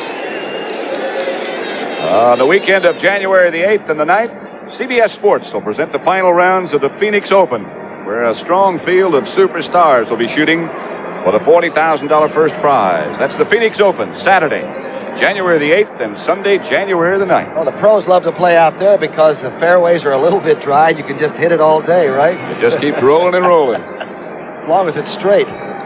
Speaking of people talking about Landry, 10 years of the 11, of the last 11, he's been in a playoff situation. And you're right, he is wearing glasses for the first time. Makes me feel good. That guy next to him has done a heck of a job, and he was a heck of a player, too. Dan Reeves. Look at him looking over Landry's shoulder. Roger Staubach has got his message. Good time for a rollout, wouldn't you think? It's a good time to get a touchdown and don't come up short just before halftime. Saw Kenny Stabler roll into the end zone with that clutch touchdown yesterday. Roger asked for quiet.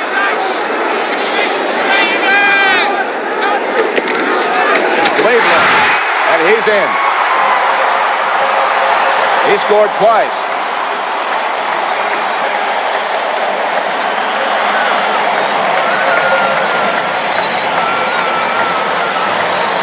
Here's the touchdown play again. The handoff to Scott Laidlaw, the Stanford grad. And a lot of times the Cowboys draft on intelligence. And I'll tell you, Laidlaw is just a Walt Garrison. It's about the best way to explain him. He does it all pretty darn well, including score. That was his 4th TD rushing this year. And you're right, he did score twice. Charlie Waters to hold. Friend Herrera. Good. Look at the touchdown again. Okay, there's Fitzgerald's move. Good block on Merlin Olsen, the double, of course. It's a wedge blocking situation.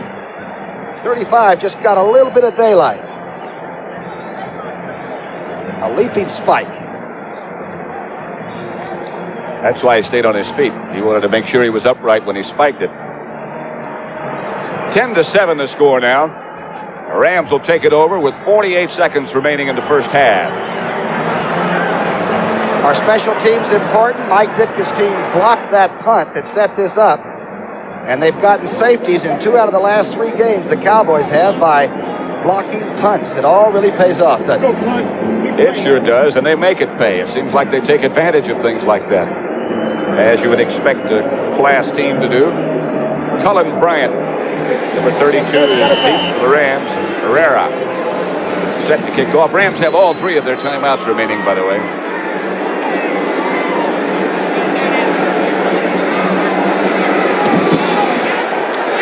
In the direction of Tom Gerdine. He took it at the 10 and heads upfield.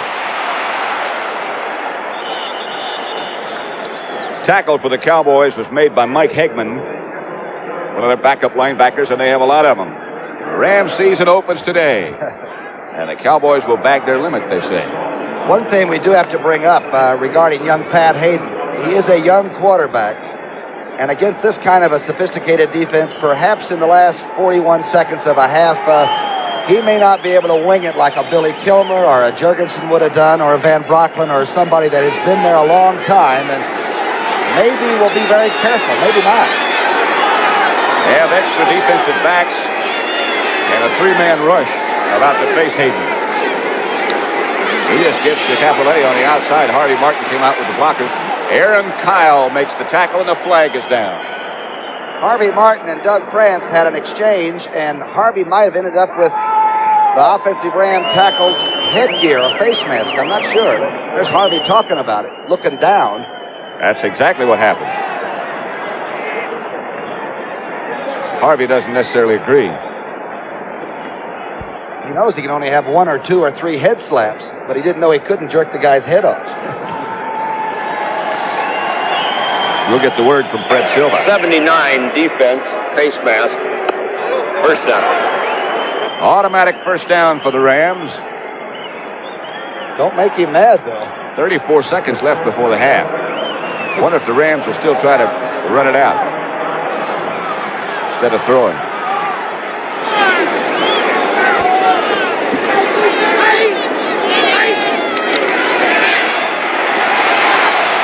Hayden fires to the sideline on one hop in the direction of Jackson.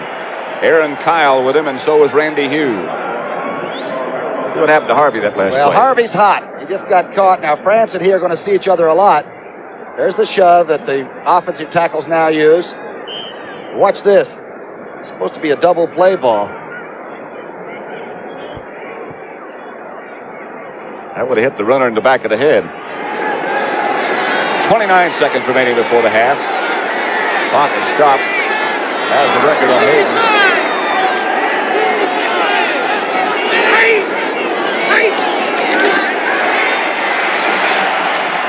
McCutcheon had it and dropped it. Aaron Kyle was with him, but this is incomplete.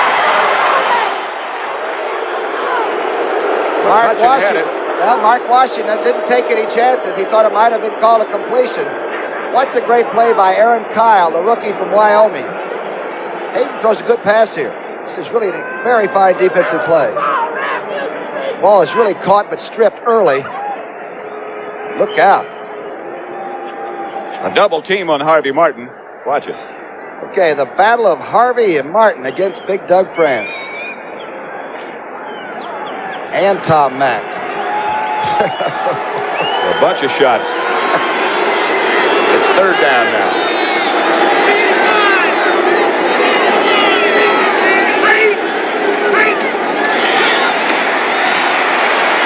Good protection this time. Underthrown, intended for Capoletti, incomplete. Hayden is hot at himself because he really didn't throw at that time. He just sort of forced it, didn't cut it loose. A little bit of blood on that elbow. He protected him pretty well, though. It gets a pretty good rush. On this artificial turf, that happens often. You get almost like a mat burn. Rusty Jackson deep. Got this one off. Butch Johnson coming over to field it, and it's out of bounds. So the Cowboys will take it over with 2 timeouts left and 13 seconds left before the half. How many congressmen were on the take from a Korean businessman? It could be a scandal as big as Watergate. Watch this and other stories on 60 Minutes, which tonight only comes to you at 10 o'clock, 9 Central Time. That's only tonight for that time period. 8 to 5, Dan Rather is watching this game. Oh, yeah. And don't forget to stay with us at the halftime. We'll show you highlights of today's game between Baltimore and Pittsburgh. And Staubach is just going to run it out. Andy Williams is going to join Brent and Phyllis and Irv, and I know you want to see that too, and so do I. There they are, getting all set, and Andy's already there. Old Lonely Street. Dallas 10, Los Angeles 7. And the NFC Divisional playoffs. The 2 teams head for the locker room. Led by Pat Hayden, the Rams go one direction, and the Cowboys go in for their visit to Tom Landry.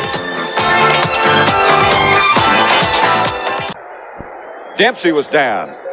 The field goal was good. And roughing the kicker, which would come back out on the next kickoff. Let's watch that. The field goal was good. Dempsey's kick ties the score, but watch this. And he kept it firm. That's the secret, he says. Cliff Harris ran into him. Ron Jaworski was the quarterback up,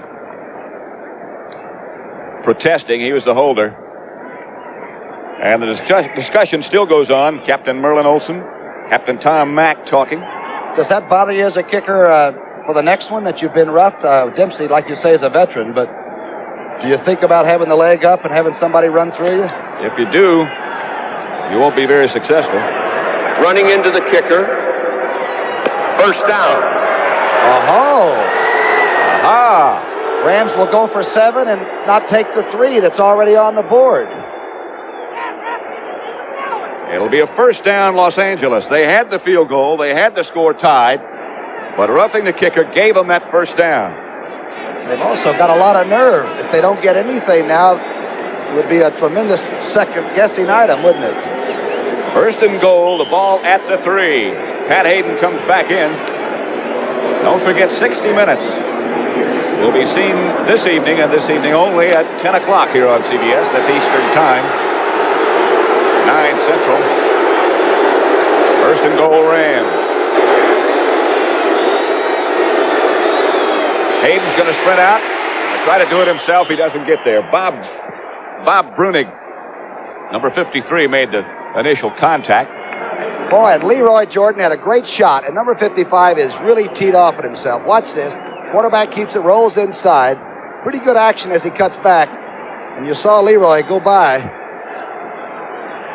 And Brunig makes the stop. He got a couple, and it's second and goal now for the Rams.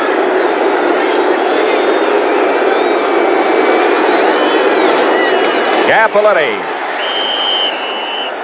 Jesse indicates touchdown, but the officials don't. They got to unstack and stop the clock for a second. Capoletti's only scored 1 touchdown rushing, which would seem strange for the fullback in this formation. You're looking right by the sideline stakes and everything, friends. Did he get there? Who in the heck knows? 61, Rich Saul. The Ram offensive center is down in the end zone, out of your picture right now on the left side. Start back in July, you've got to accumulate a few pizza elbows and things like that from normal wear and tear. And you're right, the Ram offensive center is creaking right now. We'll return to Texas Stadium after this word from your local station. About a half yard away from a touchdown as you look.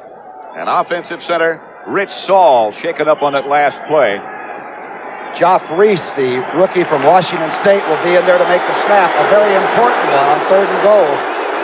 3rd and less than 1. Cowboys lead 10-7.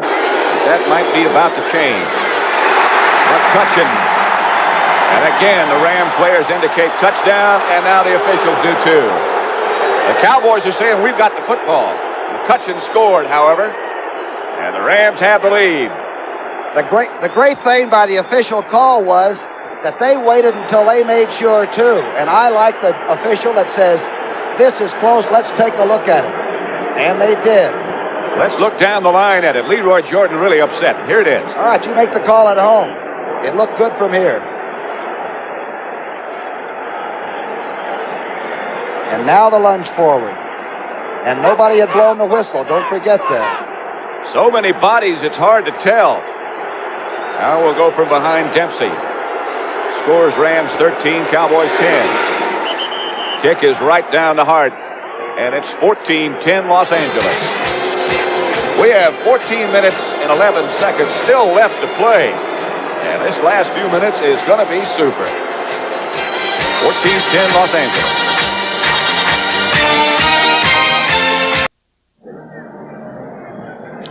The Rams scoring drive. 11 plays, 39 yards. And Tom Dempsey now set to kick off. And we'll show that last little play in just a moment because it was very, very, very close for the touchdown. Dempsey set to kick, and Jensen and Johnson deep.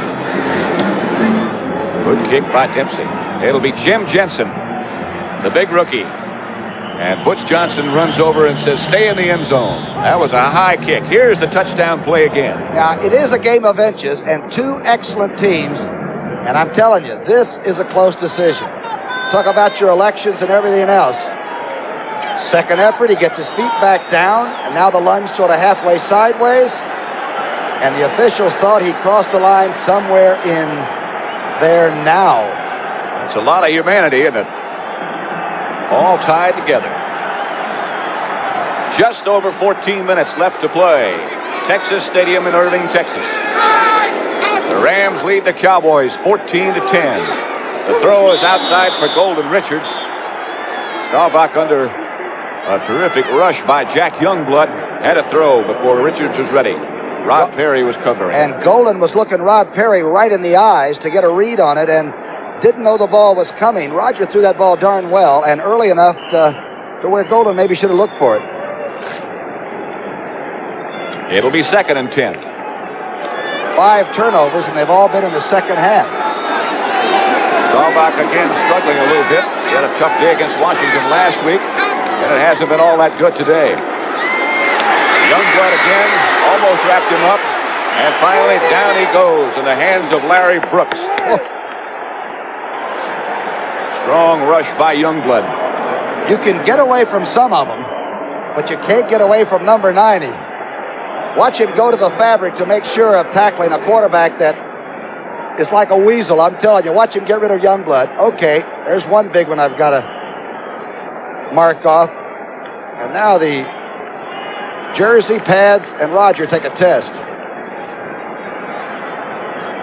3rd and long situation now. Ball way back on the 10-yard line.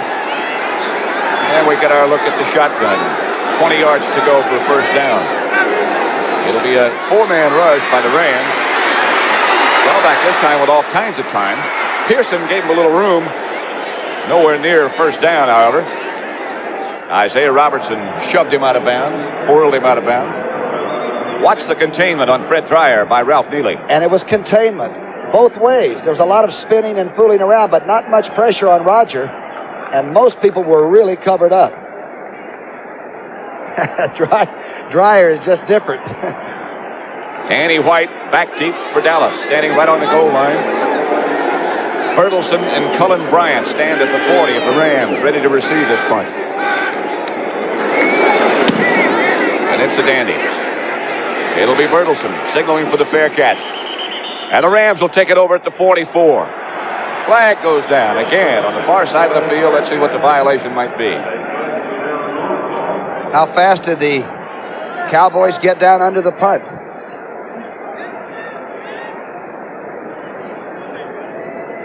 Lipping.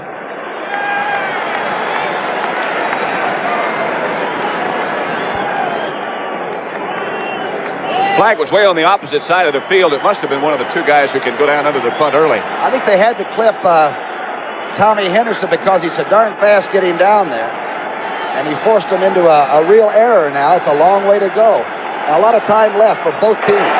Number 39, flipping. First down. The 39 is Rod Phillips, a backup running back who is not going to be a running back backup man always. He's pretty good. Boy, he could start for a lot of football teams.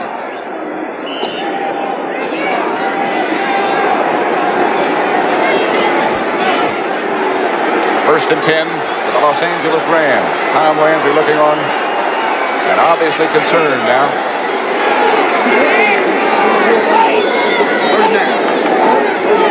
That's McCutcheon straight ahead behind the blocks of Mack. Keep in mind that the Rams are a tremendously prolific scoring team in the fourth period. The final period of play, they really get it together and know what will work and what won't. And they are tough in the fourth quarter. Ed Jones and Jethro Pugh made the stop on the last play. It'll be second down, Los Angeles, and Pat Hayden has the signal from the sideline. The wishes of Chuck Knox and what he wants run.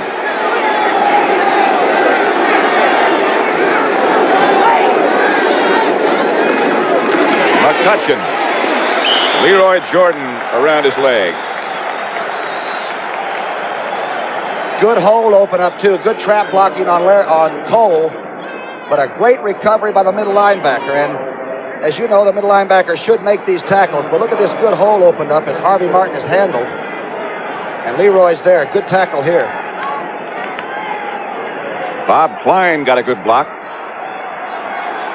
And a third down picture facing Pat Hayden and group right now. 12 minutes and 10 seconds left in this football game. It's Rams 14, Cowboys 10. Hayden on the sprint out, being chased and being harassed and taken down at the 30. Jones and Martin, the two defensive ends, and Cliff Harris. Too tall Jones really played Williams' block very well. Now watch the right part of your screen. Williams fires out. Too tall, 72 and 75 will go all the way over. And Hayden gets down very quickly. Rusty Jackson, number 9. Ram punter. Here comes Butch Johnson to handle at the 35. Tries to get back to the outside. They do their job well. Look at that conversion as the Rams swarm around him. Kevin McClain was the first man to arrive on that scene. 14-10, Rams over Cowboys.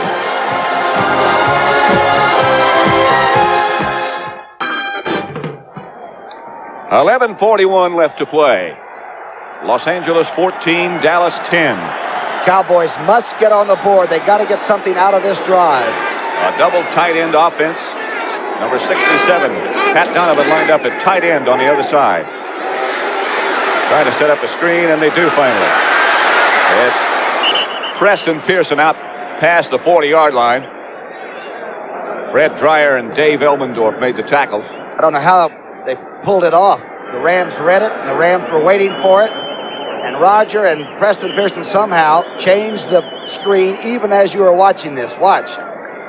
Or the Rams say suddenly, aha, the old screen. Watch how they thread it back inside a little bit more than they would like to and do get something out of it. On second down, a forward handoff to Newhouse, and Newhouse near a first down. Jim Youngblood made the tackle. By the length of his 5'10" body. Good play, good call. Watch the execution. Fitzgerald over on Merlin Olsen, and Newhouse makes that last lunge. First and 10 for Dallas. 10.5 minutes left to play. At Irving, Texas. Pat Summerall with Tom Brookshire. Playoff championship and an NFC championship at stake. Pearson gets close to midfield, and they knock him back to about the 48. Dave Elmendorf. What a tackle. Jack Reynolds was with him, too. I mean, we've seen some great defensive plays that don't look spectacular because they're done with such professionalism. That was an incredible tackle. Watch to the left of your screen. Watch number 42 come up. And we told you how difficult it is to zero in on Preston Pearson. Watch this tackle. The legs are together, and the ankles are together. Perfect technique. Second and 8. Staubach drops. The Rams have a blitz going. He had to throw it early. He got knocked down. And let's see how they pick up that blitz. Okay, Butch and Hacksaw Reynolds, Robertson and Reynolds, they do get picked up. Nye and Lawless are there. The guy on the outside, Fred Dreyer, was the guy who came unmolested and made Roger hurry. Let's take a look at what you just talked about, Pat. Top of your screen, you'll see Fred Dreyer stay with it, beat Neely, and force the quick throw, and also knock Roger down. Drew Pearson was the intended receiver. A third down play coming up now. Wade Law in the backfield. He goes out. For Billy Joe Dupree, it is intercepted. Monty Jackson, right, I believe, stole it right out of B.J. Dupree's hands. Now, this group has made a real science out of interceptions. They had 32 coming in. And Jackson had Billy 10. Joe Dupree, excuse me. Number 11 for Monty Jackson.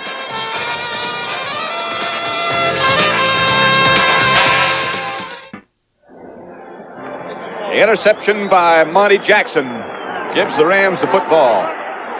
9 minutes and 34 seconds left to play. Los Angeles 14, Dallas 10. The winner to play Minnesota next week in the NFC Championship game here on CBS. McCutcheon slips. Jordan comes over to make sure, along with Cliff Harris. Boy, Charlie Waters really played that beautifully. Almost in the cornerback position because he stayed in that place with the tight end, but he really strung it out. And actually, McCutcheon stumbled over his own blocker. So it'll bring up the second down situation, and 10 yards still to go for the Rams. It'll take a lot of time in the huddle. The quarterback is Pat Hayden. Has been all day.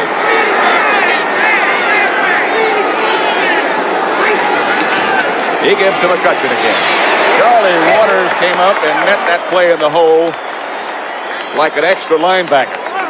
All Charlie Waters is looking at is France, number 77. When he blocks, 41 is coming up. Watch this. He knows he's free unless that had been a play pass.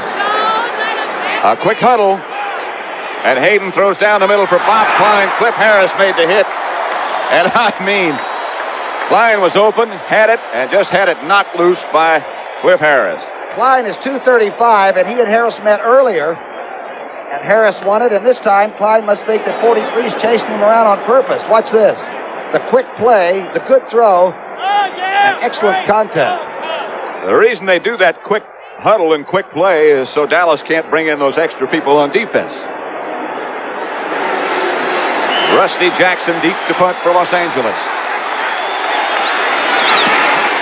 A high kick that Butch Johnson will field at the 20.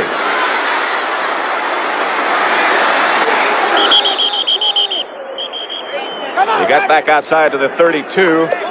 Like Tom Henderson might be down for the Cowboys. On Sunday, January the 2nd, CBS Sports brings NBA action with superstar Julius Erving, Dr. J, leading the Philadelphia 76ers against his former team, the New York Nets. And don't forget this year our NBA coverage will be regionalized so that you'll get to see the local favorite team in action. That's Philadelphia against the New York Nets, Sunday, January the 2nd. You ever watched Dr. J? I know you have. You're a basketball fan, huh? Unbelievable things he does. That's Tom Henderson. It's down. Dr. Knight in the cowboy hat and the rest of the Cowboy medical staff are looking on. You know who found him? Red Hickey. Former 49er head coach and all, is the one that went down to Langston College and told Tom Landry, there's a kid down there that is not schooled, he doesn't know a lot of football technique yet, but he runs a 9.500 and he thinks he's a linebacker. Turned out they were right, huh? He thinks correctly. Tom Landry checking his ready list. And believe me, that Dallas ready list is a very long and complicated one. Henderson still down. And now up. There you go. That's one of the good sights in football to see a guy get up like that after he's been down for a length of time. I tell you, he's become a part of the Dallas scene, too. He doesn't go anywhere. He lives in Dallas. Rooms with Too Tall Jones. which scares him once in a while, he said, but he's quite a young person. Says he's okay. Dallas first down at the 32. 8:20 left to play. Roger drops. Stays, hangs in the pocket, and overthrows. Intended for Butch Johnson. Pretty good rush put on him again by the Ram front four. Brooks, Olsen, and Dreyer. Now you're looking at Youngblood, who tries to go inside and does on the tight end Dupree, who stays in, and Nye. But the trio show up from the other side. There is Thomas Henderson. Like a problem with his left ankle. If the last series was crucial for Staubach's Cowboys, this one is even more so. 8:15 left. And plane tickets to Minneapolis are just home. Second down situation for Dallas. Back to Newhouse. That's sort of a surprise call. I think everybody in the stands thought Roger was going to pass, except maybe some of the Ram defenders. Monty Jackson made the stop. Watch it develop. Okay, let's take a look and just over defense. Olsen over the middle. Dreyer having his problems. Newhouse really was stuck hard, but held on to that ball. He doesn't fumble very much. Time left in the season for one of these teams. It's sudden death. We're not in overtime, but it's still sudden death right now. 7.5 minutes left to play as the shotgun has Staubach ready to throw and throwing. And low. Rogers down underneath Youngblood, who helps him up. It's hard to throw that football when you're stretched out or running for your life. He made a quick release. It just didn't get there. And they're going to have to punt. A rather discouraged Roger Staubach. Coming over to the sideline as Danny White. Lines up deep for Dallas, number 11. Jim Bertelson, Cullen Bryant back for the Rams. Really punted. He, of course, can throw. He's taking his time. And now he punts. High. Bertelson, the fair catch signal, takes it. At the 32. Going to have some illegal men downfield too early under the punt if he held it too long. And the flags are down. They probably waited as long as they thought they should. But until that thud of the ball takes place, only the two outside guys can go. 42 kicking team downfield refused. First down. That is refused. That was the voice of Fred Silva, the referee. It's a first down. 42 is Randy Hughes. Jack Youngblood was put on the big rush in the last two series with a little gulp of oxygen. Ram football, 1st and 10 at their own 33. They lead it 14-10. Hayden is going to throw. Harold Jackson is open. Tackled by Cliff Harris. But a first down, Los Angeles. Pretty gutsy call there. The 10th completion of an afternoon when anything could have turned the game upside down. And I'll tell you, the young man that's going to go back to England and study has learned his lessons pretty well right here in the States. Super call. Jackson came back to meet the ball, as you should. Got his first down, and the Rams got a little bit more breathing room. At the 49 is where they put the ball down. 1st and 10. Capoletti protecting the ball. He's met by Harvey Martin and company. Larry Cole at the bottom of that pile, too. He might have gotten back to the line of scrimmage, but certainly not much more than that. Hayden looking over for the signal. And the back of his mind are the instructions that somebody probably said late in the game, the Cowboys will come for the football because they've got to get it. It's 6:20 on the clock, and it's going off. Right at midfield, 2nd down. 6:10 left by the time this play will get underway.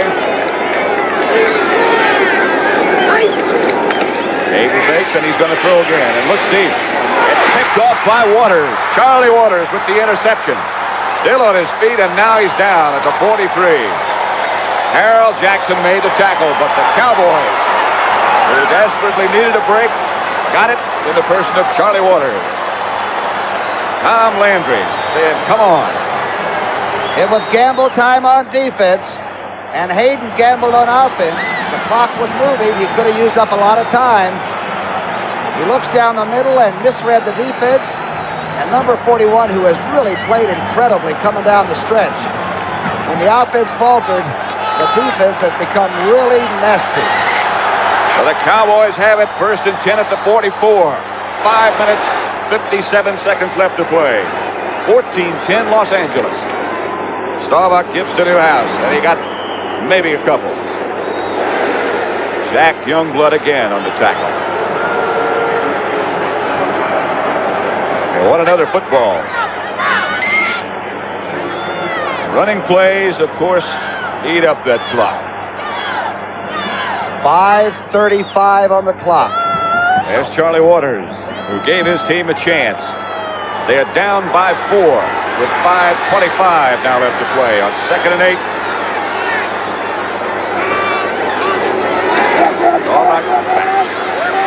Protection is good. Newhouse has the first down at the Ram 40. Jim Youngblood made the tackle, along with Dave Elmendorf. But remember, a field goal will not help. It's 7 points or pack it in. Hook stop waits for it, and the least likely receiver becomes very, very important one. I wonder who the Vikings would rather play, Los Angeles or Dallas. They are sitting and watching up in Minnesota. We'll be there next week. The NFC Championship game on CBS. Staubach asked for quiet.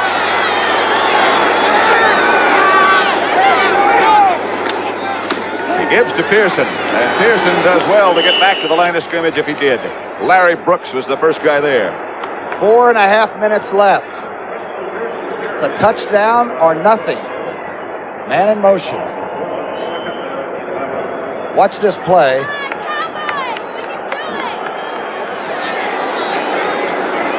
And remember, there will be no minor personal altercations now. You keep your cool now. You don't blow it for the entire team or for a city by a personal vendetta. We'll be under 4 minutes by the time this one gets underway. 2nd and 11. Passing situation coming. Don't those Ram defenders know it? Youngblood makes him step up, and he's going to take off. Staubach slides underneath Jack Reynolds and Jim Youngblood. Not enough for a first down, but close. What a run. Remember, he's 6'3", about 190 pounds, and a heck of an athlete, and he's bright. You don't go to Annapolis and not use the gray matter upstairs. You know, I think there's Tom Landry. One thing, he is dropping so deep. It's making it very difficult to pass protect. The ends have such good angle. 3rd and about 2. And the clock says 3:10 left to play. He looks outside Pearson, and down he goes. That's going to be incomplete. Boy, Merlin Olsen made a spin move inside, and if Roger hadn't been throwing the quick out, he wouldn't have gotten it off at all. Watch to the right center of your screen, 74, go in and spin and be right there as Roger pulled the trigger. Here it is. How about this call here? 4th down. About 2. Whatever it is, that man has made up his mind. Just over 3 minutes left. 3:03. 4th and 2. And now a timeout. That's the first one they've used in the second half, so they still have 2 left. That could be vital. And is that cagey, though? This is the big play of the game. If you don't get the first down, you got to figure this game's in trouble. It really is almost bigger than that. It's almost the play of the year as far as any future competition is concerned. Staubach has made his visit over to the sideline to talk to Dan Reeves and Landry. They have checked upstairs. Irma Allen and all the people. There's your story at the bottom of the picture. The clock right now. Coming up on Christmas Day, CBS Sports presents a big basketball-football doubleheader, tipping off at 12:30 Eastern Time, with the Chicago Bulls taking on the Kansas City Kings, followed at 3 p.m. by the Fiesta Bowl. where Western Conference co-champion Wyoming, with their 8-3 record, takes on the Big 8 co-champion Oklahoma Sooners, 8-2-1, ranked number 9 in the country. That's a Christmas present to you sports fans from CBS Sports. Billy Cunningham will be doing the color on that, the former basketball great. Welcome him to our broadcasting staff. Especially on Christmas Day. What a way to begin, huh? And now they've made up their mind. 4th and 2 with 3:03 left to play. Novak is going to throw, and he does. Knocked down by Isaiah Robertson. He was looking for Preston Pearson, and look at Isaiah. He's had a heck of a day. Number 58, with that great speed, got those quick hands of his and knocked the ball down. Incredible thought, though, that you call timeout to come up with that play with a consensus from the entire Dallas Board of Strategy. It's a pass play on 4th and a long yard.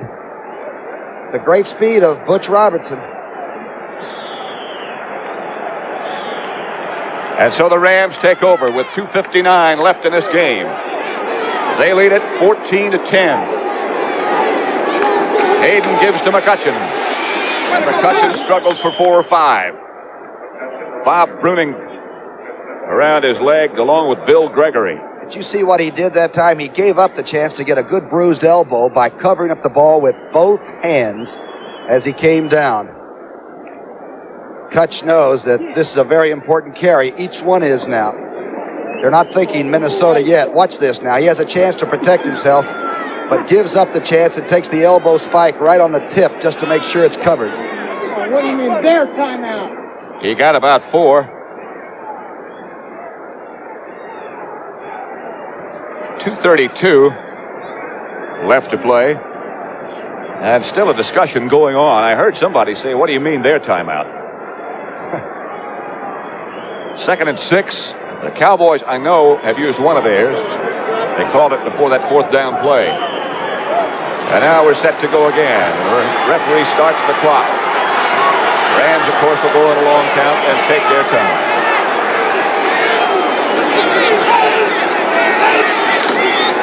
It's Capoletti. Cappy broke a couple and fell for about 3. They won't run another play unless somebody calls a timeout before we hit the 2-minute notification. Gregory making an outstanding play inside to stop that forward motion. A timeout is being charged to Dallas.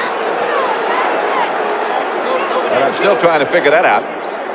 With 2 seconds to go before the 2-minute warning, why would they call a timeout? Leroy Jordan over with Gene Stallings and Ernie Stotner. Is this Leroy Jordan's last 2 minutes and 2 seconds, huh? He said he was going to go away for about 3 months and decide what he wanted to do for the next 30 years. I tell you one thing, it'll be in a team situation. You can't play football for as long as Leroy Jordan has after being with Bear Bryant at Alabama and not needing a team feeling around you. So, whatever the endeavors are, he will be a heck of a guy to have in your organization. He's been a heck of a guy in the Cowboy organization.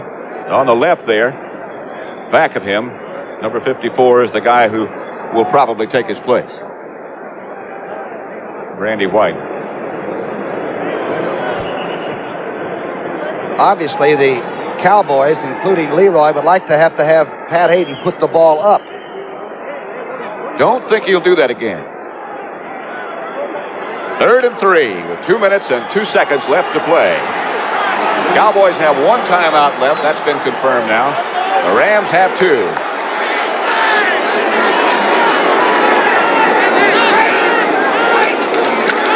Back to McCutcheon, but he does not get the first down. They'll have to punt. And the clock, of course, will stop at the 2-minute warning. Charlie Waters up on the outside, forced the blocker to string out a little bit, and again, McCutcheon fell over the blocker.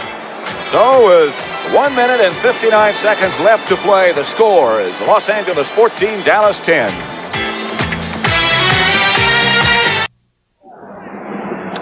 Fourth and 1. Rusty Jackson to punt for the Rams, and the Cowboys are coming. They've blocked one punt already. And he hasn't kicked well since that first time. Good snap this time. Here they come. They got another one. Blocked by Waters. And out of bounds at the 18. The second punt blocked by Charlie Waters.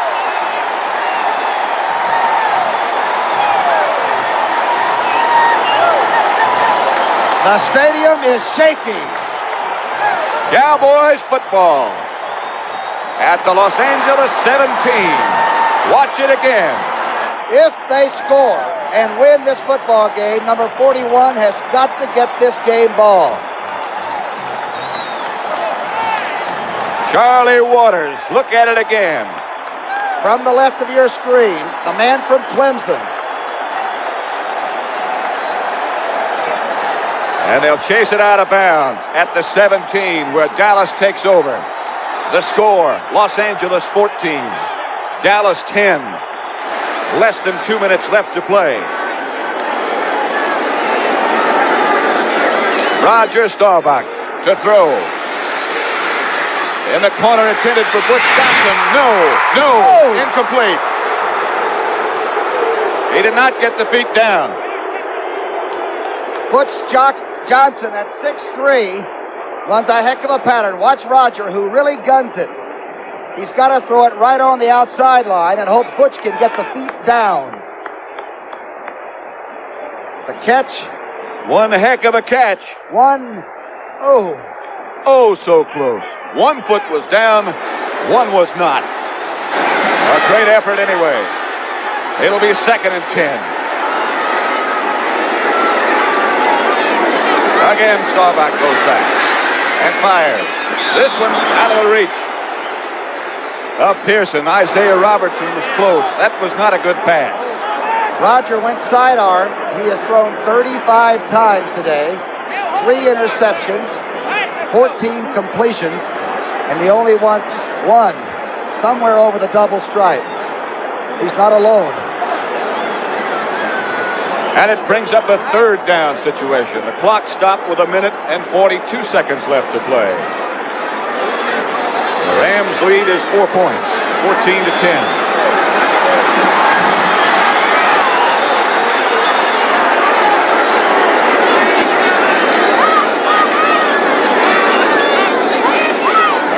Quarterback drops the pass and fires for Pearson, overthrown. Rod Perry back there on the coverage. And now it comes down to one more big play, and that's what the Ram players are saying in front of their bench, signaling to the defense, one more play. Roger really gunned that. Early in the game he was tight, and he really aired that out. Tom Landry can't throw it. He has called the play. The Cowboys look on, and Tom paces up and down in front of the bench. 4th and 10. 1 minute 37 left to play. Again he dropped. Dupree held on. I don't know if it's enough for a first down or not. It's going to be close. It is going to be awfully close. The Rams are saying it is not. The tackle was a vicious one on a very, very big receiver, and I don't know who made it, or if Dallas made it. They're going to have to measure. That's how close this season is. And they're saying, get away. Give us room so we can. Talk about your game of inches. Here is the measurement. Move away, please. No. Billy Joe Dupree made a heck of a catch. But he was hit as soon as he caught it. That is Pat Hayden getting instructions. Tom Landry. He's a class operator. The expression never changed. Chuck Knox giving a cram session to a Rhodes Scholar. 1 minute 29 left in this football game. The Cowboys still have 1 timeout left. The Rams have 2. They got the break they needed and couldn't score against that Ram defense.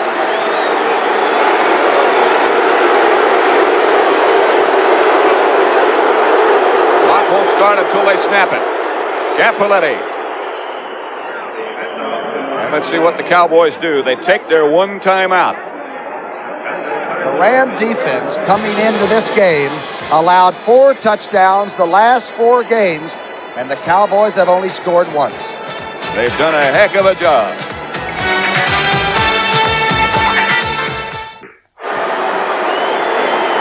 Timeouts left. The first one's not important. The other one is. None for Dallas. Second down. Cappelletti broke a couple of tackles, and now down he goes. And he's complaining to the referee about something. Somebody took a late shot trying to get the ball. The Cowboys are coming over the top right now. There is no longer a tomorrow. The clock still runs. They might get one more offensive chance. It depends on how long the Rams take. I keep thinking about the second game of the season when Minnesota and the Rams played to a 10-all tie and went into sudden death and couldn't decide it then. There are 10 seconds, now 9 left on that 30-second clock. That's the time before they have to snap it. They almost ran it all the way down, and Cappelletti is stopped, and they'll unstack. 40 seconds left. The clock's still running. I think they'll try to punt or run another play. We had a situation like this in the Super Bowl at the end of the game last year. Now they will punt. They'll send in the punting team. My gosh, Rusty Jackson is facing the big play, and he's had 2 punts blocked. Keep in mind, on a change of possession, clock is still running. Still running. Dallas might get one more offensive play. 5 seconds. And now they have taken too much time. So the clock will stop with 4 seconds to go.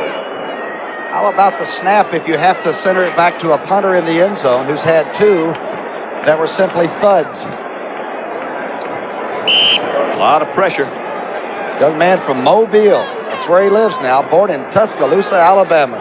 Rusty Jackson, just want to see you put your hands out and take the ball and see if there's any nervousness or strain. Now the center is a rookie. Joffreys to snap. And it's a good... Jackson's going to concede a safety. Clock shows no time, and that is it. Pretty cagey play by number 9, who spiked it.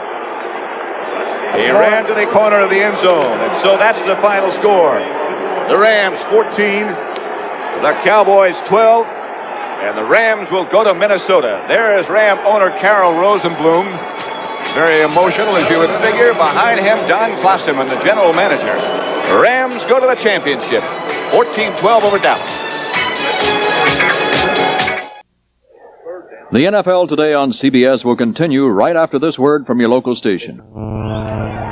The victory celebration inside the winning locker room of the Los Angeles Rams, who finally have made it to the championship. Irv Cross is down there with the Rams. We'll be going down to Irv and some of the players on the victorious You're very, very low. I can barely hear you. The NFL Today on CBS continues in just a moment.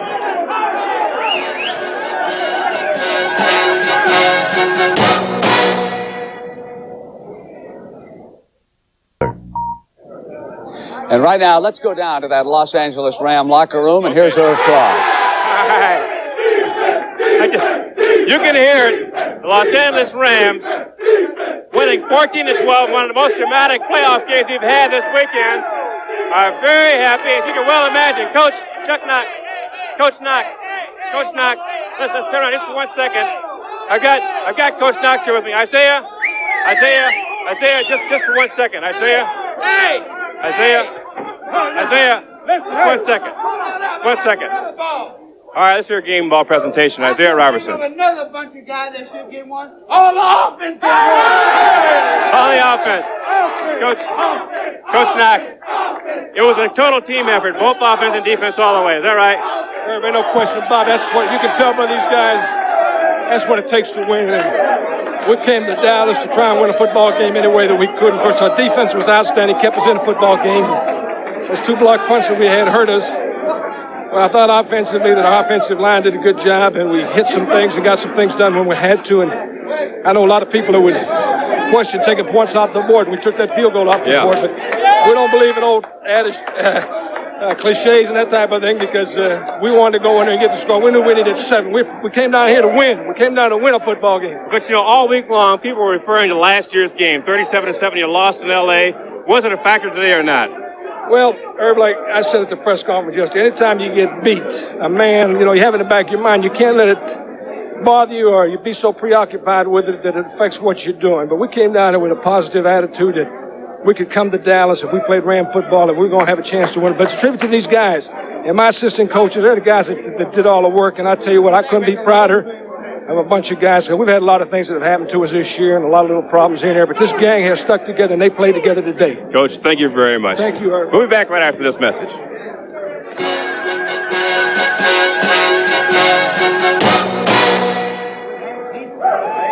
Quarterback? I think we're away.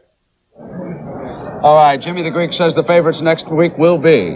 Very slight, Minnesota and Pittsburgh. All right, right now let's go down to the field and Jack Whitaker.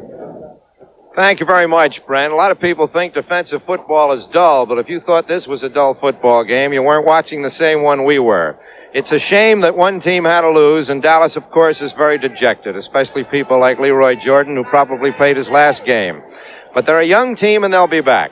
For Los Angeles, well, they have Minnesota ahead of them, and Minnesota is going to be a little different dish than the Dallas Cowboys were this afternoon. I know one thing for sure. The Los Angeles Rams offensive team ought to take the Los Angeles Rams defensive team out to dinner. Brent? All right, Jack, thank you very much. Phyllis, you had a quick final thought. I certainly did. Well, all know I've been pulling for Dallas the whole season, but L.A. played a terrific game, and I loved it all. For Jimmy the Greek and Phyllis George, Pat Summerall and Tom Brookshire, this is Brent Musburger saying so long from Dallas, Texas, where the Dallas Cowboys have lost the NFC playoff game to Los Angeles 14-12.